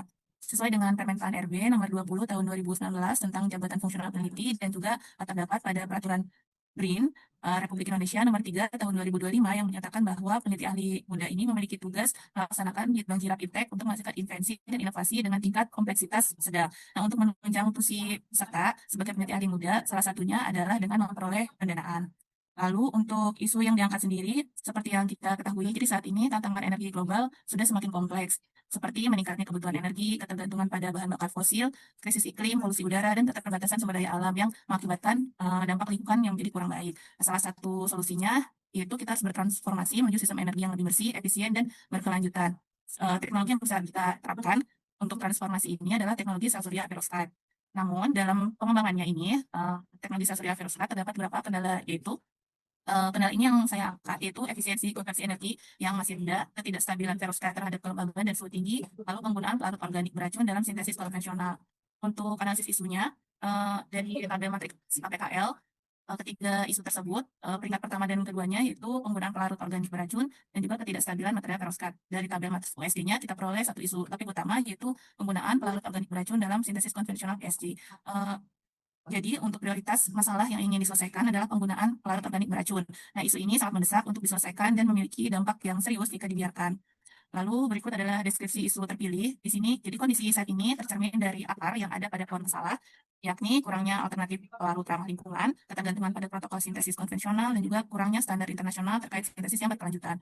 Jadi dampak yang kita peroleh akibat penggunaan pelarut konvensional ini adalah risiko kesehatan peneliti seperti dapat menyebabkan sakit kepala, pusing, dan kelelahan, lalu hambatan dalam hilirisasi teknologi ke industri karena dengan menggunakan pelarut yang konvensional membutuhkan beracun, membutuhkan penanganan tambahan yang akan mempengaruhi efektivitas biaya. Selanjutnya adalah pencemaran lingkungan Jadi limbah dari parut ini dapat mengkontaminasi udara, air, dan juga tanah. Yang terakhir adalah potensi terjadinya kecelakaan di laboratorium, misalnya seperti iritasi pada kulit, mata, dan sistem pernapasan. Lalu keterkaitan dari isu yang diangkat dengan manajemen ASN ada perencanaan kebutuhan, di mana kebutuhan SDM dan fasilitas yang berorientasi pada keselamatan kerja, lalu proses pengadaan, yaitu bahan kimia diarahkan pada pemilihan parut alternatif yang tidak beracun, dan penguatan citra institusi, di mana dengan mengangkat topik ini, BRIN menjadi lembaga yang adaptif dan juga memiliki tanggung jawab terhadap keberlanjutan. Yang selanjutnya adalah keterkaitan dengan Smart ASN. Yang pertama ada integritas, di mana di sini menunjukkan komitmen peneliti terhadap etika riset keselamatan dan tanggung jawab ekologis. Lalu ada nasionalisme, peneliti mendukung agenda nasional dalam pengembangan teknologi ramah lingkungan. Yang ketiga ada jejaring, di mana penelitian ini membuka peluang kolaborasi dengan institut riset, industri, dan universitas. Lalu isu ini juga dianalisis dengan metode SWOT, di mana kekuatannya yaitu efektivitas pelarut yang sangat tinggi dari pelarut konvensional, ada kompatibilitas dengan teknik spin coating. Untuk kelemahannya, ada ketergantungan pada pelarut beracun dalam protokol lama, lalu limbah pelarut sulit dikelola dan berbahaya. Untuk peluangnya, kita bisa lihat dari dukungan pendanaan untuk sintesis hijau dan tren global menuju sintesis ramah lingkungan. Untuk threat atau ancamannya, adanya kurangnya regulasi lingkungan di laboratorium yang mendukung sintesis hijau, lalu dominasi publikasi yang berfokus pada efisiensi. Nah, dari analisis SWOT ini, saya mendapatkan nilai total IFAS-nya yaitu 1,89 dan EFAS-nya 2,69, atau nilai IFAS lebih kecil dari 2 dan EFAS lebih besar dari 2, sehingga strategi yang digunakan adalah WO, di mana kekuatan internal belum optimal, namun terdapat peluang eksternal yang dapat dimanfaatkan. Nah, di sini kekuatan peluangnya itu adalah pendanaan riset untuk sintesis hijau untuk mendorong pengembangan teknologi yang lebih aman dan berkelanjutan, sehingga gagasan kreatif yang diusulkan adalah pengembangan sintesis hijau material ferrous CaCe PBBR3 untuk device sel surya. Lalu untuk kegiatannya ada 4 kegiatan. Yang pertama ada studi literatur, yang kedua penyusunan draft awal, kegiatan ketiga adalah review, lalu yang terakhir adalah finalisasi. Nah, untuk kegiatan pertama ini adalah mempelajari tentang pengembangan sel surya ferrous CaCe dengan sintesis hijau. Ada beberapa tahapan kegiatan seperti literatur review, publikasi terkini, paten, mengidentifikasi tantangan sintesis hijau, lalu ketersediaan bahan dan juga lab di OREI, BRIN, kemudian berdiskusi dengan mentor dan rekan peneliti. Lalu di sini juga terdapat nilai-nilai berakhlak seperti berorientasi pelayanan, kompeten, adaptif, dan lain sebagainya. Untuk kontribusi visi dan misinya sendiri adalah mendukung BRIN sebagai lembaga inovatif dan berintegritas melalui riset energi terbarukan. Lalu kegiatan kedua ada melakukan penyusunan rancangan awal proposal, dimulai dari merumuskan tujuan, mengidentifikasi latar belakang, menyusun state of the art, metodologi, dan juga anggaran, di mana output dari kegiatan ini adalah draft awal proposal, kemudian kaitannya dengan nilai berakhlak. Jadi ada di sini juga menunjukkan nilai berorientasi pelayanan, akuntabel, loyal, dan juga harmonis. Lalu untuk kontribusi terhadap organisasinya, jadi kita dapat menyusun sasaran yang mendukung misi BRIN dalam menghasilkan solusi berbasis ilmu pengetahuan untuk pembangunan nasional. Lalu untuk kegiatan 3 yaitu review dan validasi internal. Jadi di sini kegiatannya ada proofreading, struktur bahasa dan kalimat, lalu konsultasi juga dengan tim proposal yang lainnya untuk mendapatkan masukan. Kemudian pemeriksaan referensi, biasanya suka ada kesalahan gitu penulisan referensi, lalu penjelasan format dengan format yang diinginkan oleh pendanaan, kemudian ada review substansi oleh mentor. Di sini outputnya adalah masukan-masukan dari peneliti yang lain dan juga lembar evaluasi dari mentor. Lalu yang terakhir adalah finalisasi, ada beberapa kegiatan yaitu pembuatan cover letter, pembuatan CV, pengecekan kembali sebelum submission, pembuatan akun di website pendanaan, dan pengunggahan proposal serta dokumen pendukung lainnya. Nah, di sini juga sudah memiliki keterkaitan dengan nilai berakhlak seperti akuntabel, kompeten, loyal, dan adaptif. Kemudian untuk kontribusinya mendukung misi BRIN dalam menghasilkan invensi dan inovasi yang terintegrasi secara nasional. Lalu berikut adalah jumlah nilai berakhlaknya, ada 15 untuk setiap kegiatannya sehingga totalnya 60. Lalu berikut adalah rencana kegiatan aktualisasi. Jadi di minggu pertama dan kedua adalah kegiatan 1, minggu kedua hingga ketiga penulisan draft, minggu keempat dan kelima adalah review dan validasi internal, lalu yang terakhir adalah validasi. Mungkin sekian presentasi dari saya. Terima kasih banyak, Ibu. Luar biasa, Mbak Rosi. Waktunya 10.39 sampai 10.49. Ya, pas. Nah, ini contoh juga ya. Kalau menurut saya punya Mbak Rosi sudah lengkap, memuat semua. Mbak Lia, Kali ya, Bu. mohon Oh, ya salah ya Allah. Maaf. tentang juara kelas. Kenapa? Juara Jadi kelas. males ya. Soalnya tadi aku tuh lihat nih ya, barusan di WA sama panitia, katanya udah harus selesai. Ada agenda apa sih ya? Oh, setelah ini ada agenda ya? Kami kok juga mendadak sih, Bu. Nah, itu dia, makanya ini saya jadi, aduh Mbak Rosi belum. Nah, jadi saya kok malah jadi manggilnya Mbak Rosi gitu kan. Gimana ini nanti? Nah, jadi buyar deh. Jadi barusan aja di WA nih, jadinya, Mbak, ayo cepetan, udah ditunggu peserta. Oh, iya. Nah, baik. Kalau dari saya, sudah bagus ya punya Mbak Lia. Nah tadi tapi saya lihat coba ya di USG itu ya, kok jadi cuma ada 3 isu harusnya kan ada 3 ya? Kalau nggak salah di tabel USG-nya itu tadi cuma ada 2 deh, coba dicek lagi. Iya nggak sih? Yang USG terus turun. Nah, iya. Udah share belum ya, Bu? Udah ini udah Oke. udah share screen. Nah, ini memang begini, Mbak. Oh, iya harusnya 3 ya, Bu, ya? Dimasukkan semuanya tetap. Ya kan, Oh, iya. kan kita akan membuat istilahnya dengan tapisan APKL dan USG itu ya sama-sama dia itu kan sebenarnya sama lah kayak analisisnya gitu ya, sama-sama bahwa nanti itu yang dipilih itu si isu ini gitu. Itu. Sebenarnya itu penggunaan salah satu sama, tapi karena ini ada aplikasi pembelajaran Adinda 1, jadi digunakan si 2 teknik tapisan isu itu gitu. Ya. Jadi nanti ini mungkin ya Mbak ya catatannya ya.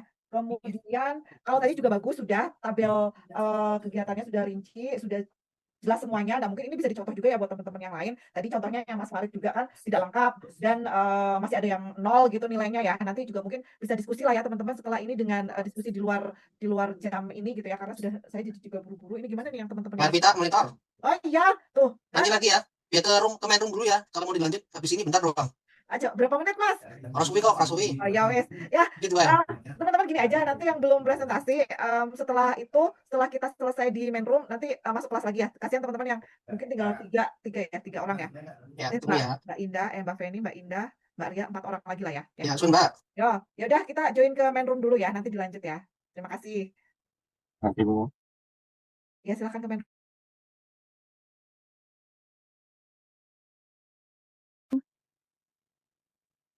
Mana filenya bentar Ibu.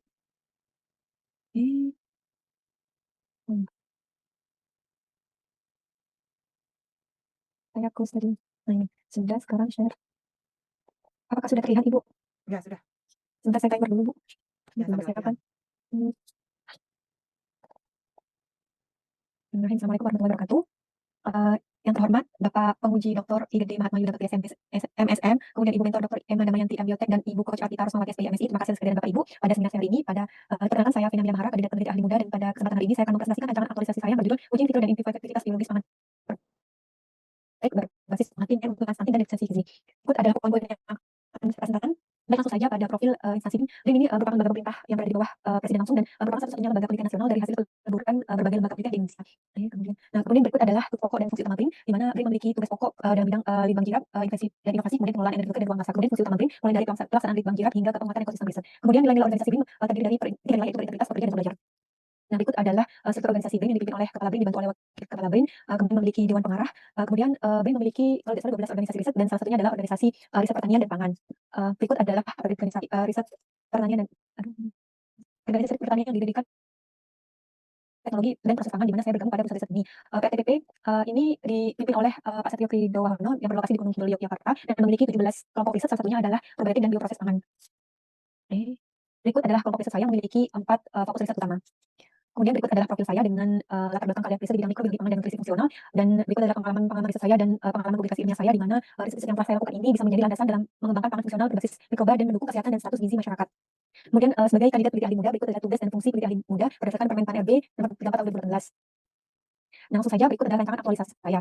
Kemudian berikut adalah 3 isu yang telah saya identifikasi yang berkaitan dengan mikrobiologi pangan. Yang pertama adalah belum optimalnya karakterisasi potensi biosintesis dan stabilitas vitamin B kompleks dari mikroorganisme pangan lokal sebagai dasar pengembangan aplikasi fungsional.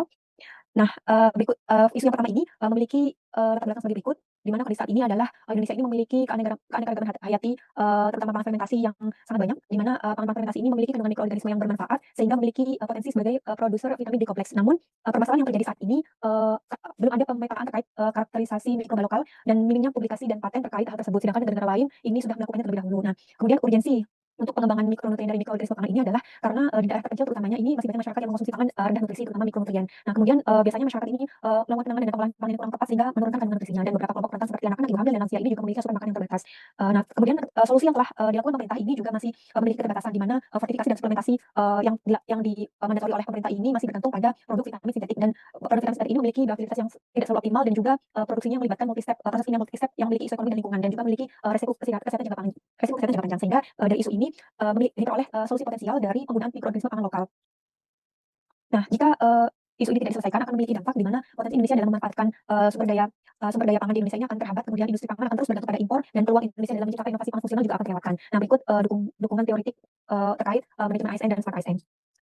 Nah, kemudian saya juga mengidentifikasi isu yang kedua ini terkait dengan belum dikembangkannya pangan fungsional super yang mengintegrasikan biosintesis multimikronutrien oleh mikroba dengan bahan pangan lokal sebagai alternatif penjaga stunting dan perbaikan status gizi. Jadi kondisi dari isu ini adalah di Indonesia prevalensi stunting ini masih sangat tinggi, tertinggi itu hingga 39,4% di daerah yang paling tinggi daerah Papua dan NTT. Jadi dan sebagian besar daerah Indonesia ini masih memiliki prevalensi stunting lebih dari 20%, di mana ini menurut WHO ini masih kategori masalah yang serius. Nah, kemudian intervensi yang telah dilakukan pemerintah ini sebenarnya sudah bagus melalui gizi spesifik dan gizi sensitif, yaitu pemberian produk makanan tambahan, kemudian tablet penambah darah dan fortifikasi mikronutrien di tepung dan minyak serta garam. Namun di lapangan sendiri kepatuhan dalam mengkonsumsi dan intervensi gizi ini masih sangat rendah karena ketidaknyamanan dan alasan-alasan lain. Kemudian fortifikasi yang dilakukan seperti pada tepung dan minyak goreng ini juga kurang sesuai dengan pola makan masyarakat. Dan kemudian produk-produk fortifikasi dan suplementasi ini juga masih dominan oleh produk impor dan vitamin nutrien sintetik. Kemudian di sisi lain Indonesia ini memiliki peluang pangan lokal di mana memiliki biodiversitas pangan fermentasi tradisional yang tinggi dan berpotensi memiliki kandungan mikroba penghasil vitamin B kompleks. Nah, di sini salah satu pangan lokal yang ingin saya tonjolkan sebagai pangan fungsional adalah dari kacang hijau karena jadi kan prevalensi stunting salah satu yang tertinggi adalah di NTT, dan menurut saya kacang hijau ini memiliki sumber protein yang tinggi dan produksi terbesarnya salah satunya adalah di NTT. Nah, kemudian di sini saya juga mengkombinasikan antara kacang hijau dengan daun kelor, di mana daun kelor ini memiliki kandungan zat besi yang tinggi dan merupakan superfood, sehingga untuk pengkombinasian kedua bahan ini menurut saya berpotensi untuk menciptakan produk superfood. Nah, di sini saya akan membuat sebagai superfood karena target kami adalah untuk stunting untuk anak-anak, jadi superfood ini kemungkinan bisa menjadi produk unggulan. Oke. Nah, kemudian berikut adalah dampak yang akan terjadi jika isu kedua ini tidak segera dikembangkan, yaitu pencegahan stunting ini akan tetap bergantung pada program konvensional yang kurang efektif, kemudian ketergantungan pada suplemen atau fortifikasi sintetik impor, kemudian kesenjangan antar wilayah dan target penurunan stunting yang tidak dapat tercapai. Kemudian berikut adalah keterkaitan isu ini dengan manajemen ASN dan smart ASP. Ini udah.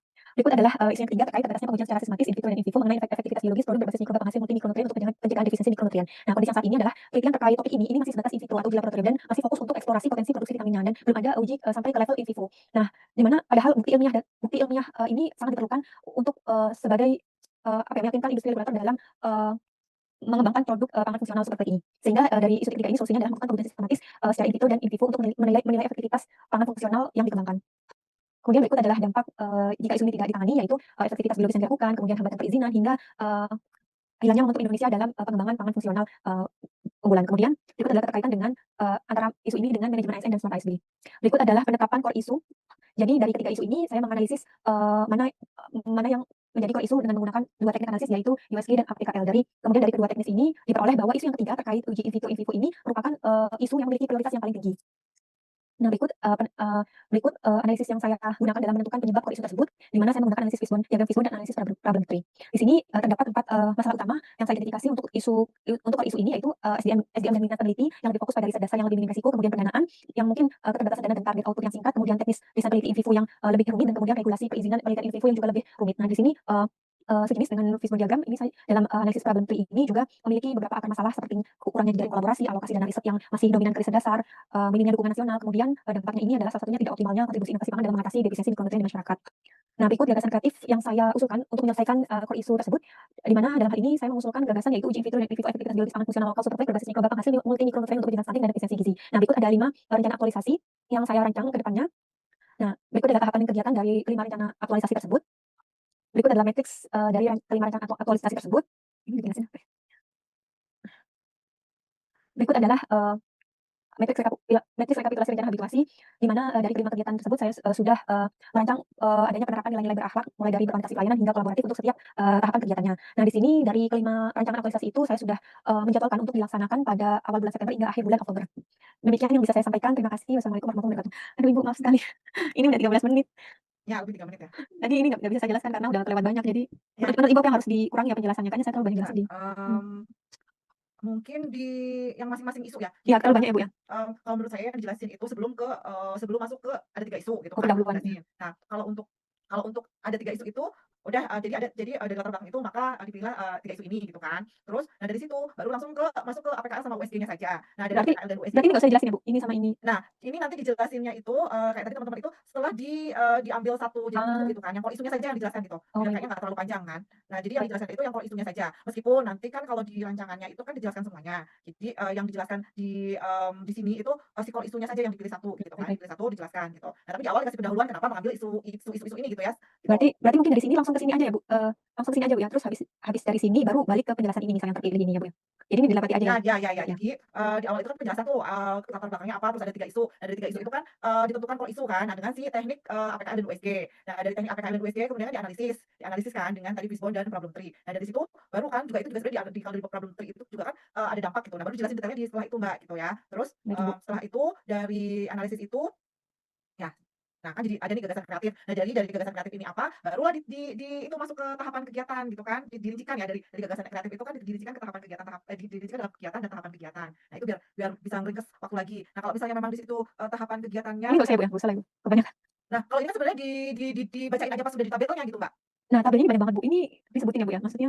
Nah, jadi gini aja, terdiri misalnya untuk meringkasnya itu tahapan kegiatan pertama gitu ya, terdiri dari tahapannya ini gitu. Kemudian keterkaitan dengan substansi mata pelatihan agenda 2 apa saja. Kemudian langsung ke samping gitu, Mbak, tapi tetap disebutkan gitu, tidak menjelaskan detail secara detail misalnya per tahapan tidak, cuma per kegiatan saja. Jadi per kegiatan itu tadi seperti siapa ya yang sudah seperti itu, kayaknya Mbak Lia tadi ya. Jadi kegiatan pertama misalnya melakukan studi literatur, tahapan kegiatannya 1, 2, 3, 4, 5. Dari sini outputnya ini. Kemudian konsepnya ini. Kemudian keterkaitan dengan visi misi, kemudian penguatan nilai organisasinya apa, kemudian potensi konflik kepentingannya apa. Itu dirangkum per kegiatan saja gitu. Oh, berarti nggak harus tampil ini ya, Bu? Bisa dimodifikasi ya, terserah ini. Ya, ini ditampilin saja, tapi dijelaskan secara singkat saja gitu, Mbak. Jadi Soalnya terpotong antara kegiatan satu ini kepotong. Jadi maksud saya nampilin matriks tapi dalam bentuk satu kegiatan gitu, Bu. Apakah tetap wajib? Nah, ya tadi ada kan yang contohnya begitu, Mbak Lia Oh, juga ya. gitu kan. Ya, nanti saya lihat, Mbak Lia. Ya. Hah? Ya, baik, Ibu. Mbak Lia kan juga gitu kan. Nah, kalau ini kan kamu kayaknya masih screenshot, ya kan? Iya. Nah, kalau Mbak Lia tadi itu udah bagus tuh, nggak screenshot, tapi dia bisa memuat semuanya dalam satu tabel, di dalam satu slide misalnya kegiatan 1 gitu kan, dirinci apa, tapi tetap dengan bentuk tabel gitu loh, sama dengan kayak tadi yang Mas Adrian kan, sebenarnya sudah dirinci per slide misalnya per kegiatan, tapi masih belum dalam bentuk tabel. Nah, yang udah itu tadi Mbak Lia yang sebelum ini ya, sebelum Oh, ya, baik, itu Ibu. Mbak Lia tuh udah seperti Ya, tadi kan cermat, ya. kelihatan. Baik, Ibu, nanti saya edit. Oke, Terima kasih, Mbak. Terima kasih banyak atas masukannya, Ibu. Iya, untuk menyingkat waktunya seperti itu. Ya. Baik. Oke, lanjut. Dari atau dari Ibu Arfi, silakan, Bu. Ada masukan nggak? Ya, Ibu Arfi. Mana Bu Arfinya, ada nggak? Nggak ada ya? Akhirnya isu tadi yang Bapak tanya ya, Mbak, yang 3 tadi. Iya, Saya dari awal sudah mau bilang. Ketiga. Soalnya itu infografisnya kan tulisannya kecil-kecil banget ya. Yang mana ini ya, Bu? Yang isu yang awal itu. Yang 3 isu. Akhirnya dihapus ya. Yang kelanjutannya. Oh. Yang isu ini yang mau dihapus yang mana? Ini sebaiknya dihapus atau tetap ditampilin ya, Bu Arvita? Ini kan saya jelasin. Ditampilin. Kalau Mungkin saya bawahnya, Mbak. Kalau tulisannya saya yang mending atasnya itu aja. Terus kalau ya, tulisannya terlalu kecil. gitu. Kalau ini kecil banget. Kalau mau ya dibesarin. Tapi ini memperbanyak gitu. Ya, baik, mungkin ini saja saya tampilin. Terus kamu jelasin Lalu gitu. ya, lalu habis ini baru saya tampilin core isu yang terpilih tadi ya, Bu. Ya, betul. Ya, baik. Terima kasih. Oke. Ya, lanjut. Mbak Ria. Saya ya, Bu? Ya. Ya, baik, Bu. Saya.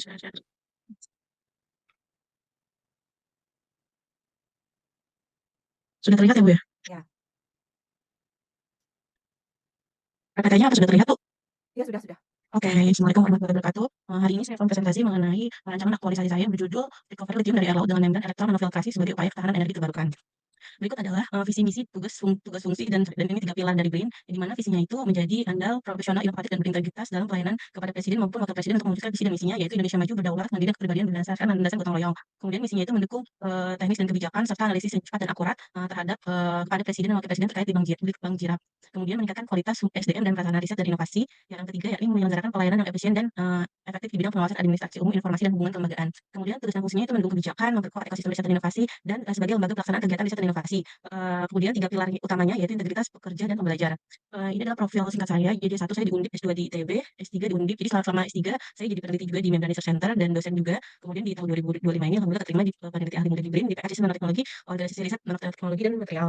Berikut adalah tusi jabatan peserta sebagai peneliti ahli muda berdasarkan peraturan BRIN nomor 3 tahun 2025, yaitu melaksanakan uji iptek untuk menghasilkan inovasi dengan tingkat kompleksitas sedang, yakni dengan menyelesaikan dasar melalui penulisan dan pengajuan proposal karim, sehingga proposal yang saya ajukan ini selaras dengan bidang riset saya, yakni aplikasi nanoteknologi. Ini adalah 3 isu yang saya angkat. Isu yang pertama yakni recovery nikel dari limbah baterai black mass dengan membran nanofiltrasi. Isu kedua recovery lithium dari air laut dengan membran elektron nanofiltrasi. Yang ketiga adalah penghilangan asam laktat dari larutan hasil fermentasi dengan membran elektron nanofiltrasi. Dari 3 isu ini saya mengambil core isunya itu di isu yang kedua, karena potensi recovery lithium ini sangat penting mengingat permintaan lithium untuk baterai kendaraan listrik ini terus melonjak saat ini.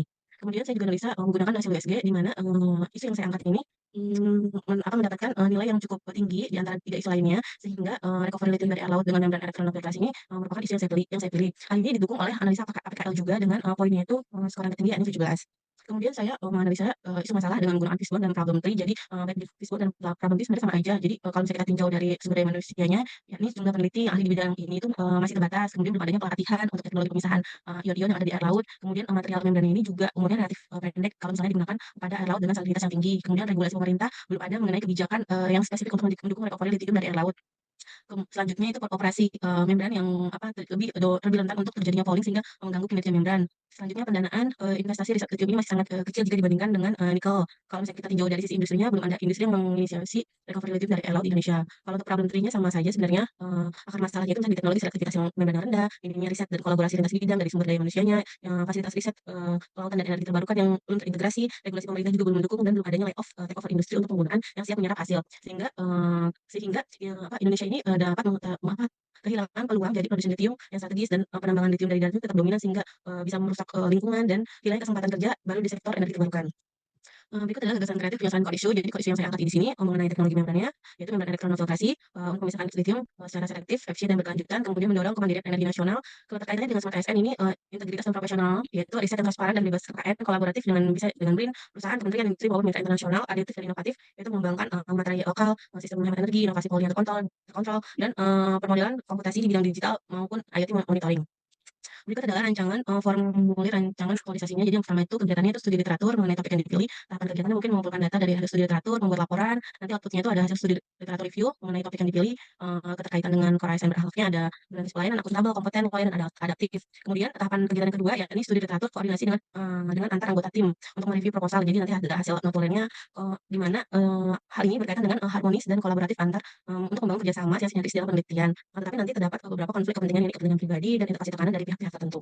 Kemudian yang kedua itu penulisan proposal pendanaan. Tahapan kegiatannya menentukan topik dan judul pendanaan bersama mentor dan diskusi untuk mengkoreksi draft proposal bersama mentor dengan menyesuaikan format penulisannya. Di mana nanti outputnya ada catatan ide dari penetapan core issue yang dipilih, kemudian ada pendanaan proposal yang sudah direvisi, draft proposal pendanaan yang sudah disesuaikan dengan format. Dan ini juga dikaitkan dengan core issue dari core ASN berakhlak, yakni ada prinsip pelayanan, akuntabel, kompetitif, dan loyal. Sedangkan kalau dari sisi diskusinya itu saya menetapkan dari kolaborasi, adaptif, dan harmonis. Dan potensi konflik kepentingan ini ada kepentingan individu dan kelompok tertentu yang mempengaruhi anggota peneliti.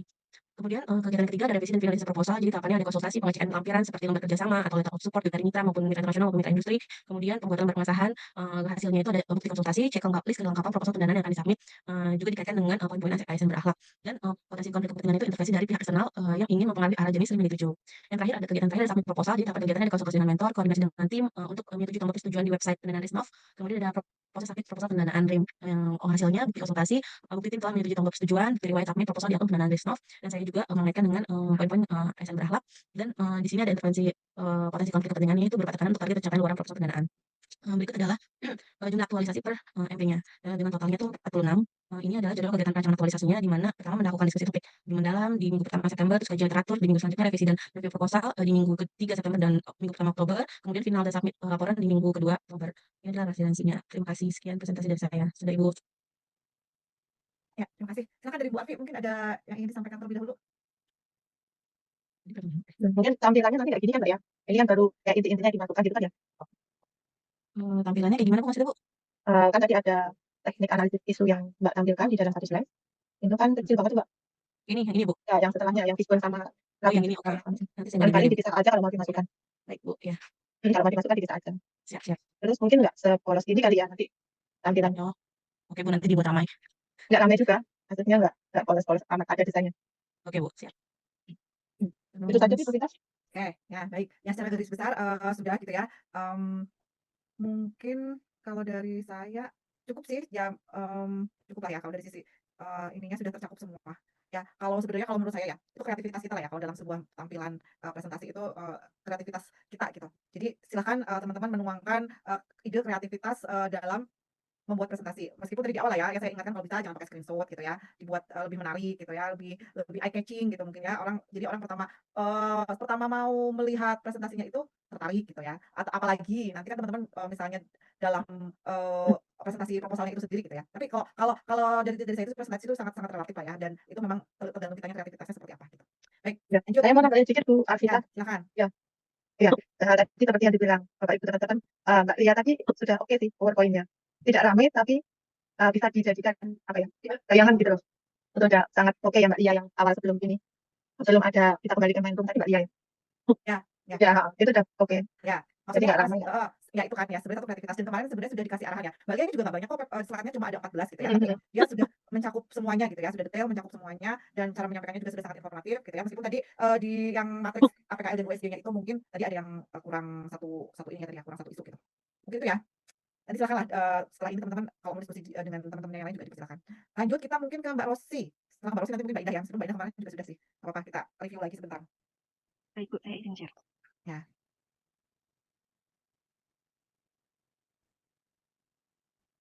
Apakah sudah terlihat Ibu dan teman-teman? Ya, sudah Mbak. Oke. Baik, terima kasih atas waktunya. Saya menyalakan timer dulu. Ya, coba saya juga kita nih. Tadi Mbak Ria saya lupa lagi nggak nyatet. Baik, terima kasih atas kesempatan yang telah diberikan. Yang terhormat Bapak Penguji, kemudian Bapak Mentor dan juga Ibu Coach, Bu Asita. Pada kesempatan kali ini saya akan memaparkan rancangan aktualisasi saya yang berjudul pengembangan material konversi CO2 secara elektrokimia yang efisien untuk mencapai net zero emission. Sebelum ke intinya, berikut adalah profil dari instansi BRIN yang memuat visi, misi, tugas fungsi, dan juga nilai organisasi. Di antaranya sebagai satu-satunya lembaga riset pemerintahan yang melaksanakan fungsi sebagai kegiatan penggerak, dan juga nilai organisasi yang dimilikinya yaitu berintegrasi, kerja, dan pembelajar. Untuk rancangan aktualisasi ini diharapkan nantinya akan dapat mendukung visi, misi, serta tugas dan fungsi organisasi BRIN, dan juga akan mencerminkan nilai organisasi dari BRIN. Berikut adalah profil dari saya sendiri. Saya adalah Amalia Punya Putri, merupakan CPNS golongan 3 BRIN, kandidat peneliti hari muda, saat ini ditugaskan di Pusat Riset Kimia Molekuler dan bergabung di kelompok riset kimia zat padat. Sebelumnya saya menempuh pendidikan untuk S2 S3 saya, combined degree di Yonam University, kemudian S1 saya di Kimia UGM. Sebelumnya saya juga telah melaksanakan telah bergabung bersama BRIN sebagai peneliti postdoktoral. Untuk tugas dan fungsi jabatan sebagai peneliti ahli muda, yaitu melaksanakan penelitian, pengembangan, dan atau pengkajian ilmu pengetahuan dan teknologi untuk menghasilkan invensi dan inovasi dengan tingkat kompleksitas sedang. Sehingga pada rancangan aktualisasi ini, saya akan membuat proposal yang kemudian diajukan di pendanaan ring kompetisi. Isu yang akan saya ambil yaitu 3 jenis isu yang bersumber pada satu isu general, yaitu tentang climate change atau perubahan iklim, di mana perubahan iklim ini menimbulkan beberapa isu-isu yang sangat dibutuhkan solusi untuk mengatasinya. Yang pertama yaitu mengenai carbon capture, di mana saat ini potensi teknologi capture atau penangkapan CO2 ini dengan menggunakan absorben yang efisien dan hemat energi belum optimal. Kemudian yang kedua, mengenai belum optimalnya material yang dapat mengkonversi CO2 secara elektrokimia yang efisien dan juga selektif untuk mencapai net zero emission. Dan yang ketiga yaitu bagaimana menghasilkan sumber energi terbarukan menggunakan untuk memproduksi hidrogen menggunakan air, menggunakan sinar UV atau yang disebut juga dengan photo splitting dari energi matahari sebagai alternatif energi terbarukan. Dari ketiga isu tersebut, maka akan ditetapkan oleh isunya dengan menggunakan 2 jenis analisis penetapan isu, yaitu analisis APKL dan juga analisis USG. Yang pertama, analisis APKL untuk ketiga isu tersebut, maka diperoleh nilai yang paling tinggi adalah isu kedua, yaitu belum optimalnya material yang dapat mengkonversi CO2 secara elektrokimia yang selektif dan efisien. Isu ini mendapatkan jumlah nilai 19 dan memperoleh prioritas pertama. Begitu pula dengan menggunakan analisis ESG dengan melihat urgensi, seriousness, dan growth-nya. Isu yang kedua ini mendapatkan jumlah sebanyak 14 dan menjadi prioritas yang pertama. Untuk itu, dari ketiga isu yang telah ditampilkan, maka isu kedua yang akan dipilih untuk dianalisis lebih dalam dan dicari solusi penyelesaiannya. Selanjutnya, untuk isu yang terpilih, yaitu isu kedua, berdasarkan data yang ada pada tahun 2023, maka negara-negara yang memiliki atau menghasilkan emisi CO2 terbanyak itu diantaranya yaitu China, US, dan India. Hal ini disebabkan oleh beberapa sektor-sektor, diantaranya power industry, kemudian transportasi, kemudian agrikultur, dan juga limbah. Hal ini akan berdampak apabila tidak dicari penyelesaian isunya, yaitu nantinya akan menyebabkan global warming dan juga akan menghasilkan perubahan iklim yang drastis secara global. Isu ini sendiri ketika melakukan penapisannya dan juga melakukan penetapan dan analisis penyebabnya, maka dapat mencerminkan nilai-nilai dari yang telah kita pelajari sebelumnya di mata pelatihan sebelumnya, diantaranya yaitu integritas, nasionalisme, profesionalisme, wawasan global, jaringan yang luas, entrepreneurship, hospitality, dan juga penguasaan IT dan bahasa asing. Untuk analisis isu yang lebih dalam menggunakan Fishbone, penyebab dari isu ini yaitu yang pertama karena proses sintesisnya tidak mudah. Di antaranya disebabkan oleh kontrol ukuran dan bentuk nanopartikel yang masih sulit untuk dikontrol. Kemudian drop-up materialnya tidak mudah. Selanjutnya yaitu dari segi material itu sendiri, di mana bahan baku berbasis logam mulia tidaklah ekonomis, serta keterbatasan pilihan material aktifnya masih sangat sedikit.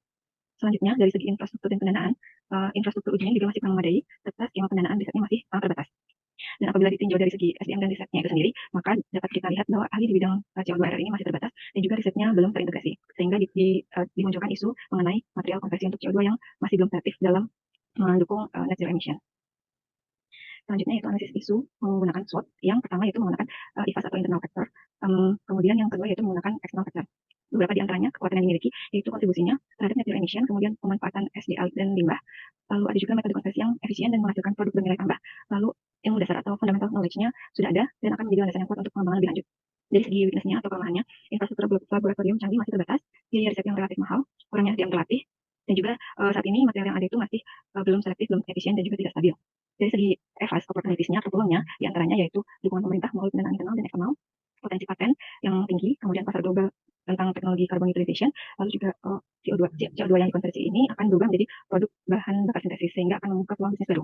Dan yang terakhir itu dari segi threat atau ancaman akan ada persaingan global yang ketat dari negara dengan riset maju, kemudian potensi ketergantungan pada bahan baku impor, risiko kebijakan yang berubah-ubah dan tidak konsisten, serta pengembangan materialnya masih bersifat eksperimental sehingga memerlukan waktu yang cukup panjang untuk komersialisasi. Dari nilai EVAS dan IVAS yang telah diperoleh, maka dihasilkan nilai EVAS yang lebih dari 2 dan nilai EVAS lebih dari 2 sehingga gagasan kreatif penyelesaian core isunya yaitu dengan memanfaatkan peluang dan mendaya kekuatan atau dengan strategi SO, di mana dengan strategi ini akan dibuat proposal pendanaan riset dengan judul pengembangan material konversi CO2 secara elektrokimia yang efisien untuk mencapai net zero emission. Berikut adalah uraian kegiatan dalam penyusunan proposal tersebut. Yang pertama yaitu melakukan diskusi dan konsultasi awal di lingkungan satuan kerja bersama mentor mengenai gagasan kreatif yang diusulkan. Di antaranya terbagi menjadi 3 tahapan kegiatan. Yang pertama yaitu kontak kepada mentor untuk izin berdiskusi, penyampaian isu-isu penting yang berkaitan. Yang kedua adalah melakukan brainstorming dan mentor di kerja dan outputnya berupa dokumentasi kegiatan diskusi maupun dokumentasi kegiatan diskusi, dan terdapat pula keterkaitan kegiatan tersebut dengan substansi mata pelatihan berakhlak yaitu berorientasi pelayanan, harmonis, akuntabel, kompeten, harmonis, kolaboratif. Di sini juga ada potensi konflik kepentingan, yaitu pemilihan ide yang kurang objektif dan prioritas riset yang berbeda dengan ide kreatif yang diajukan. Kemudian tahapan kegiatan ketiga yaitu menentukan ide penelitian berdasarkan data dari laporan penelitian sebelumnya dan juga hasil brainstorming. Uraian kegiatan kedua yaitu melakukan kajian tinjauan pustaka atau literatur review untuk menentukan rancangan penelitian yang terbagi atas 2 tahapan kegiatan yaitu studi literatur dan menyusun draft rancangan penelitian serta diskusi terkait draft rancangan penelitian dan format proposal sesuai guideline. Selanjutnya yaitu uraian kegiatan ketiga, membentuk tim riset dan metode penelitian yang akan diajukan untuk realisasi isu yang dipilih. Terdapat 3 jenis tahapan kegiatan. Yang pertama melakukan pencarian anggota tim yang akan terlibat dalam proposal sesuai dengan keahlian atau kepakaran yang diperlukan. Di sini juga tercermin keterkaitannya dengan substansi mata pelatihan berakhlak dan juga untuk potensi kepentingannya ada 3 jenis. Tahapan kegiatan kedua yaitu diskusi terkait pemilihan riset yang sesuai dengan bidang keahlian yang dibutuhkan, serta yang tahapan kegiatan ketiga yaitu menentukan judul proposal. Untuk kegiatan keempat yaitu menyusun proposal riset dan mengajukannya ke program pendanaan atau hibah yang relevan. Terdapat 4 tahapan kegiatan. Yang pertama yaitu membuat rancangan roadmap penelitian, yang kedua analisis bahan-bahan dan karakterisasi yang diperlukan, serta membuat rencana anggaran belanja (RAB). Di sini juga tercermin core value berakhlaknya, diantaranya berorientasi pelayanan, akuntabel, kompeten, dan lain-lain, serta potensi konflik kepentingannya yaitu pembagian porsi anggaran antar anggota tim dan juga kontribusi ide yang mengharuskan urutan nama daftar anggota tim. Kemudian tahapan kegiatan selanjutnya yaitu peer review oleh mentor dan revisi proposal berdasarkan feedback, serta yang terakhir itu submit proposal ke website pendanaannya.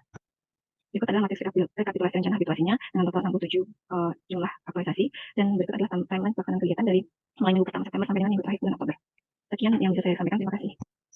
Ya, terima kasih. Mbak Rosi, coba tadi dari tabel yang SWOT-nya, kayaknya tadi takutnya yang itu harusnya atasnya. Nah, itu yang total score strength-nya angka 1-nya mungkin kan bukan di situ ya? Oh iya.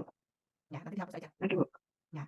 Nah, ini juga sudah lengkap ya, dan teman-teman juga sudah boleh lah ya. Ini sama nih sama Mbak Lia juga ya kalau dari saya nih ya. Ini sudah sangat lengkap juga dari lengkap, tapi tersampaikan semua. Nah, Mbak Mahara tadi juga gitu ya. Jadi nanti dijelaskan dampak dan sebagainya itu setelah masuk ke core isunya saja gitu. Jadi yang di awal secara umumnya dulu, baru masuk ke core isu dampaknya bagaimana, kemudian dianalisis gitu ya. Yang sama kayak Mbak Rosi ini. Ya, udah bagus sih. Mungkin itu dari saya. Kalau dari Bu Afi silakan.